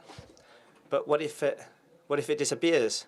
Because it has disappeared at times, and I've missed it because I couldn't ask that knowledge of that window of knowledge. Someone told me once that Wikipedia is like oxygen. You take it for granted, but you're going to notice it whenever it's not there. And what other groups can learn from us, humbly, is about partnerships and collaboration. In the Wikimedia 2030 project, we managed to get hundreds of volunteers from all over the world to get their opinion, or we got their opinion on the direction to take towards 2030. So their input was landed on their feedback, and for 1 year we've had volunteers split in 9 theme groups from diversity group and many other groups, working on a number of recommendations to determine the direction to take. There have been several strategy meetings in different countries. We have invited people from other movements, people with expertise in different areas to help us with this process. The idea is that we can all participate and we can all collaborate in deciding where we want to go in the future. This is active participation, which is very powerful, and we can iterate it over and over again. You can't go wrong, but go wrong after asking everyone. And let's try to build the future together. Okay, it's Wikipedia is like water, lights, or telephone. It's there for everyone. But I think it's time for questions now. If you don't have any questions, I'll keep on speaking. If you don't have many questions, it's all right. And if you do have many, then Mauricio, please give me another bottle of water. Well, first of all, thank you for everything you've just told us and and thank you for telling us everything that's behind Wikipedia and for telling us about what we don't see. My question is it a challenge? Is it challenging to find people willing to edit? Because many of us use the internet. We are users, and we are watching, reading, but we're not involved. Is it difficult to get people involved? What's the percentage of people willing to edit and play an active role in Wikipedia? That's a very good question. How many people check Wikipedia on a regular basis? How many people here edit Wikipedia? Well, about 12 people, more or less. Thank you. Thanks a lot. Yeah, and many of them hold bitcoins due to Wikipedia. There's a relation here. I can tell you. There is a link. Yeah. Well, we're the 5th most visited website in the world. But most of the people do not take the next step and participate. And we have several possible answers, or several theories. What I like best is that very often people do not believe that they are able to write history. History used to be written by the elites, by the winners, by the great scholars in Europe or North America. But when we hold a meeting, when we have an event, we see people who do not see themselves appropriate, or they don't deem they are able to write properly. You don't need to be the big expert on a topic in order to add a couple of lines to an article. And that's a change, a very powerful change in the mindset. The idea that everyone can participate in creating and preserving knowledge is quite radical. And we have not included it yet in our mindset. And it's also like being afraid of a blank page. But once you start, you can't stop. Groups that have traditionally been made invisible or destitute, people, neglected people, people left out, they have many more. They have a chance to make their existence visible, and where people grow aware of it, there is no turning back. Another question. You just said you just wonder whether there is a relation between Bitcoin and Wikimedia and participating actively in Wikimedia. I have a question for you, or maybe for the previous speaker. Because Garrick said how much of the cryptocurrency value comes from its scarcity. Is it more valuable because it's scarce? And same thing for you. Are you doing something to widespread the value of public things, of things of the commons? Do people understand the value of the commons? That's precisely what we are trying to promote. That's a great question. We consider that Wikimedia projects are common good. We don't want to be an oasis on the internet or in the middle of a huge desert, because the big platforms are consolidating more and more, and it's ever more difficult for smaller platforms to grow. We are based on secondary sources. So if there are less secondary sources, and if there's more censorship or more barriers for the small platforms to sprout and to grow, we are going to feel it. That's going to have an impact on us. We believe that access to knowledge is a human right, to free knowledge. So we want to promote, and we try to promote, the idea that this is a common good. And we also need funds. We also need donors. I'm sorry about that, but we do need it. We want many people to give a little bit of money rather than very few people giving much of money. So we're not perceived as dependent from a few sources. We want to be perceived as a common good, because I do believe that we are one. There are not many platforms of the like, especially online, among the most visited websites. We are the only non-profit among the most visited sites. And we would love to have many more. We would love to have a much larger free knowledge ecosystem. This is not only about surviving, it's about thriving. There are big hubs where all the information goes through, and Google, Amazon, Facebook, and all the information goes through there. So will this drown or kind of kill other interesting projects? You know, the neutrality of the internet in the US is gone. Maybe if I try to visit Wikipedia from Wisconsin, it won't charge. Yeah, that's a challenge. That's a danger. We try to anticipate them, but yeah.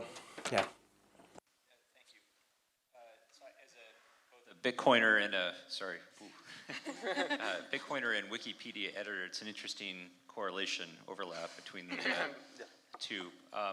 My experience editing was mixed. When I edited a topic that was not very popular, it was very easy, but when I decided to try to edit the tax page, where there was a lot of material and a lot of entrenched views, I ended up in this battle with people, and it was very, as an editor, frustrating process. I mean, I knew I was right. I knew that the editor was wrong, who was deleting my contribution, and I gave up eventually because I didn't have the time to fight this battle. But my question was, you know, maybe you could comment on that, the adjudication process and the frustration for people who try to bring a contribution but run into someone who's opposed to their idea. But my main question actually was more of a concern around public relations, you know, professionals manipulating Wikipedia, you know, to whitewash or to, you know, kind of make something look better. And I know people who do this. You know, you can hire them to go, who have access to editors who have very high, you know, long accounts, history, and have a lot of power. So I wanted to ask you about that mainly. How do you address this problem that people can hire professionals to change Wikipedia for their advantage? Right. First of all, I'm really sorry you did not have a good experience editing. Partly, yeah, it was not a... Yeah, I mean, it's true. Sometimes people become very entrenched. Sometimes they get into battle mentality, and I mean, we know, it's probably not your case, but in other cases, we know that harassment is an issue. There is a reason why we have such a low number of women, and we are working towards making it a more friendly environment so that people can have a good experience when they're contributing to us, contributing with us. Your second question was? About the manipulation. Right, yes. This is, of course, this is a concern. We've seen some examples in different projects. We work in several fronts, right? Of course, on the one hand, the more eyes you have on an article, the easier it is to detect some kind of patterns. Those patterns exist. We can tell pretty easily, or moderately easily, when someone is trying to bias an article. We also are experimenting with artificial intelligence, with automatic tools, with bots, so that we can also prevent this kind of manipulation, as you said, right? I'm not going to say here exactly the kind of patterns that we see, but those patterns exist. Sometimes they're pretty obvious in the sense of we will see edits that come, and I say this because it's pretty public, edits that come from specific IPs that are, for example, an institution, right? And they're editing on articles that are related to said institution, and they are like taking away quantities of information or adding all kinds of whitewashing, as you said. The communities are pretty good with that, but it's true that it is a concern for us. Un segundo, para cerrar un poquito lo que ha comentado. Okay, just one thing to round up or to close what Garrick just said. From the point of view of journalism, this is some criticism or self-criticism to journalists. I think that we journalists tend to be the most clever, the most handsome, the most intelligent, and we need to be on Wikipedia. But sometimes Wikipedia considers or think that we are irrelevant. There are many irrelevant people who want to be relevant in Wikipedia. Does it happen a lot? Because in my surroundings, I see many people who believe that they need to be on Wikipedia, especially journalists, because we are amazing. I do respect journalists' work. But it is true that we find people who consider they need to have their own article on Wikipedia. But if there are not secondary sources proving that a person deserves being on an encyclopedia, maybe it's more worth it for them to have their website or a blog or something like that, because Wikipedia is not a place for you to post your CV. It's not. That's not the place for your resume. If you become relevant and there are sources proving it, then you deserve that article. Yeah, but there are people who are not relevant who think they are relevant. But that's up to the community. That's for the community to decide. We know that women have been made invisible throughout history, so there is less information. That means that we have to have a critical approach on whether some biographies deserve to be there. And we have to apply all of our criticism or our common sense to know who deserve. I'm saying this because I'm here. My name is Espiritu Santo, the Holy Ghost, but I'm not here as such. I'm here in the shape of a dove. I'm a Wikipedist since 2007, and I have the feeling that editing on Wikipedia is more and more difficult. Editing on Wikipedia back in 2007, it was like editing on a Word file. Now it's much more difficult. Now you have to load the information on Wikidata, and it's much more complicated. So the paperwork, the bureaucracy, all the things that you need to do are more and more complicated. And many people who try to write something on Wikipedia have their articles erased or deleted. So it's more and more complex. Do you have any ideas on how to sort that out or to facilitate it, make it more simple? But yeah, back in 2007, there was a lot to do. We only had our 5 pillars and a few other policies. Our policies is the rules the community has chosen and approved. And every language has their own community with their own rules. So I remember that back then, and you probably remember that too. We were creating the policies on how to organize ourselves. Every system tends to more complexity, and that's not necessarily something bad. The lack of norms or protocols can lead to randomness, to be arbitrary, to have different people behaving in very different ways. But for instance, Wikipedia in English has thousands of policies, and it's very hard to keep up with it. And that's not easy because it's decided by the community itself. And regarding editing itself, I think it's been more simple. Now you don't need to edit with HTML. Now you have the visual editor, and it makes it so much more simple.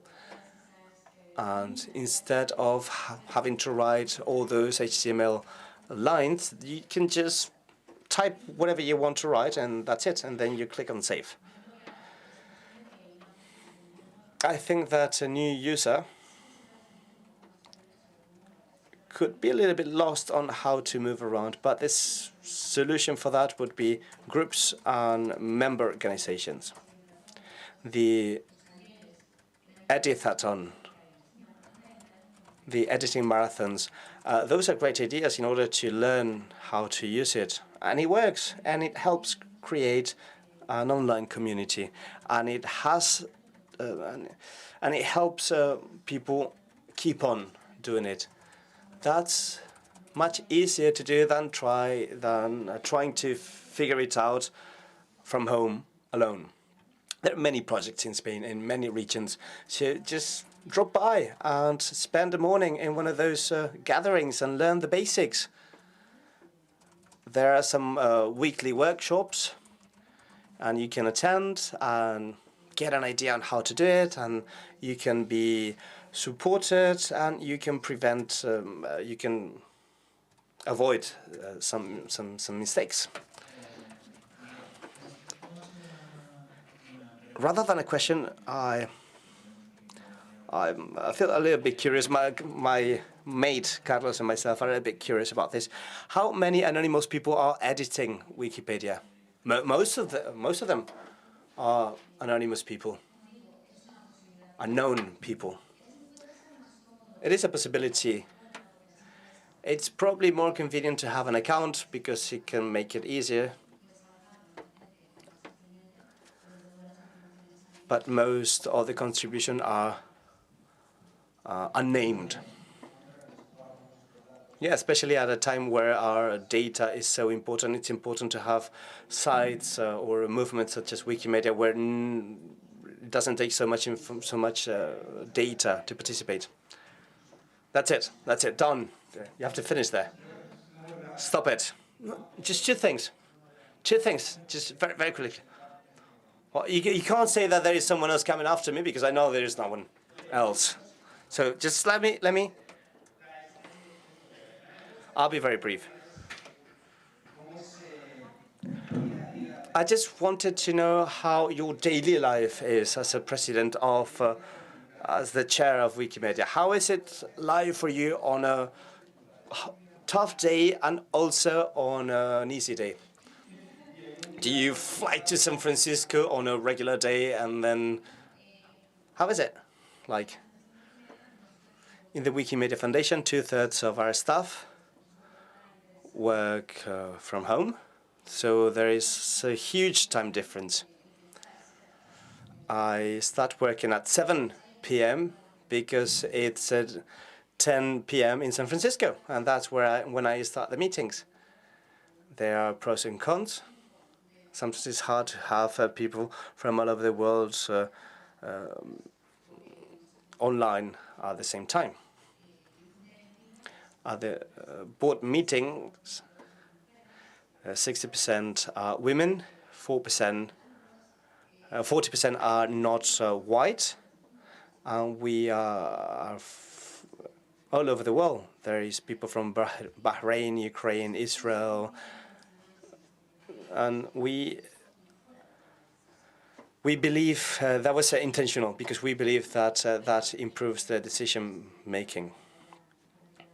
But sometimes we do need to wait for a full day to get an answer from the other side of the planet. But what happens whenever there is something going on? Like last week, we had an attack on Wikipedia and the service was denied and it crashed everywhere in the planet. And we had to tackle that. We didn't know when it was a state or a hacker wannabe. It was actually a hacker wannabe. And we managed to give a very rapid response. We brought up the site and it started working again very soon. But we had lots of people working on it for the weekend, during the weekend. So yeah, there is a legal team, a technical team, and an executive team, and they were all working together and looking into contingency plans, informing the board in case a decision wasn't necessary. It's important to share information because that's what helps us make better decisions. Like I said at the beginning, I didn't know Maria very well. As you know, I read a lot about her, and she is a woman. She is from Madrid. Last question, Real Madrid or Atletico de Madrid? Real Madrid. That was an easy one. Thank you very much. It was a great pleasure to be here with you. Thank you, Maria.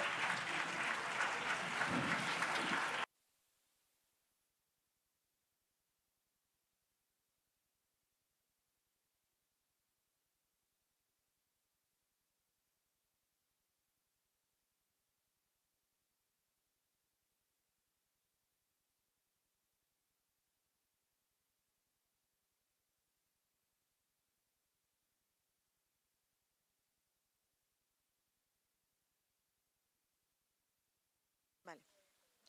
Y esta es nuestra.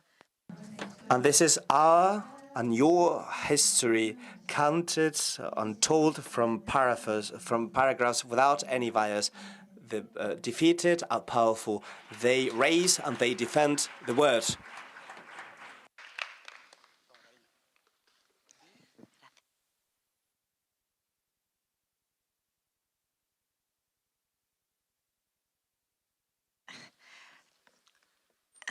Ya estamos aquí. Yo no sé. Well, here we are again. I don't know if you have the same feeling, because I am like craving for more, but we have to wait for one full year for the new edition of Empodera Live. I want to thank again. I want to thank one more year, Ruth Sarabia and Julio. What a great couple of professionals. They make an effort to bring the best of each person. They also support us. They make everything possible for us to be here. Every year they make this venue at our disposal, and they also get personally involved in order to try and make the most of this event and disseminate what we do. So this is not just something that stays here in Malaga or in our hearts. This is really disseminated to the rest of the world, so that the effort you've all made to being here today is shared by everyone. I now want to give the floor to Ruth to start with. Thank you. Good afternoon. I'd like to thank Cibervoluntarios, the soul of Empodera Live. We would be blind in the Malaga City Council if we didn't support Empodera Live since the beginning. I think it's a triumph for Malaga to having gotten involved in this event. I think this is the best venue this event could have. And as Yolanda was saying, I'm always craving for more people, for more editions, for more women. We try to bridge the gender divide, and little by little we thrive. And I want more people to follow us. I want more people to come to this theater, to this venue, because this is a great experience. And I'm proud of Malaga to have been able to host this event and bring in so many people to Malaga to get to know each other, to know what they do. And we always try to disseminate it further so that many more people know about Empodera Live. I've been talking to some of you. We've been working on the streaming channel, but I want more, because I know that not just the associations, the collectivities, individuals who've come here today are just a small representation of all the people who'd like to be here, who'd like to get involved in this Empodera Live. So we'll be working towards it in the years to come, because we want to make the dissemination, the communication better, so that more and more people come to Malaga. We've known each other for more than 25 or 30 years.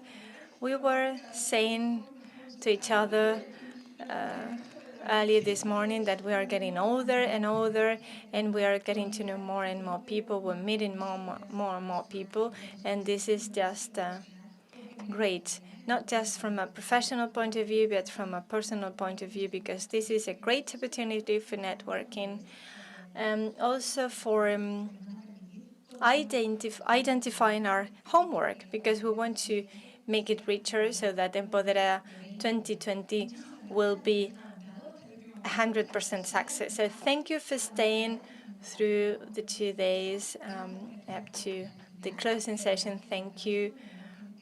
And you, the audience and the speakers, deserve an applause. So here's to you. Muchísimas gracias, Ruth. Thank you, Ruth. And now I'd like to give the floor to Julio. Well, Ruth spoke on behalf of the city. I would speak on behalf of United Nations Institute for Training Research, of UNITAR, as the director of the International Training Center for Authorities and Leaders based in Malaga. We have an alliance, a partnership with Civil Voluntaries Foundation, and we are very proud of being here 1 year, another year, another year. I would just say that for us, it's also impressive to see the work that has been done, and that is very impressive. That I'm very sure that the same that happened to us a few years ago when we met Jack Dorsey or other people, and we said, oh, okay, these people are going to do excellent contribution to the world, and we could see. I'm sure that you are going to give excellent contribution to the world, to the 2030 agenda, and to the Sustainable Development Goals. And everything is under the Sustainable Development Goals. We cannot move on. Even we are in the public or in the private sector, without thinking we have global challenges. And we need to think global and act local. Local, how some people call it. So for the cities, it's very, very nice that we can have all this discussion, we can do all this networking, and we'll be in touch.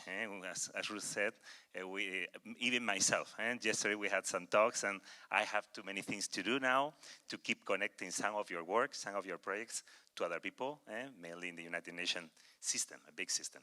So thank you for everything, thank you for coming, and thank you for all the participants, all the malagueños que estáis aquí, que estáis siguiendo y que estáis aportando. Thank you. I'd like to thank all the locals from Malaga.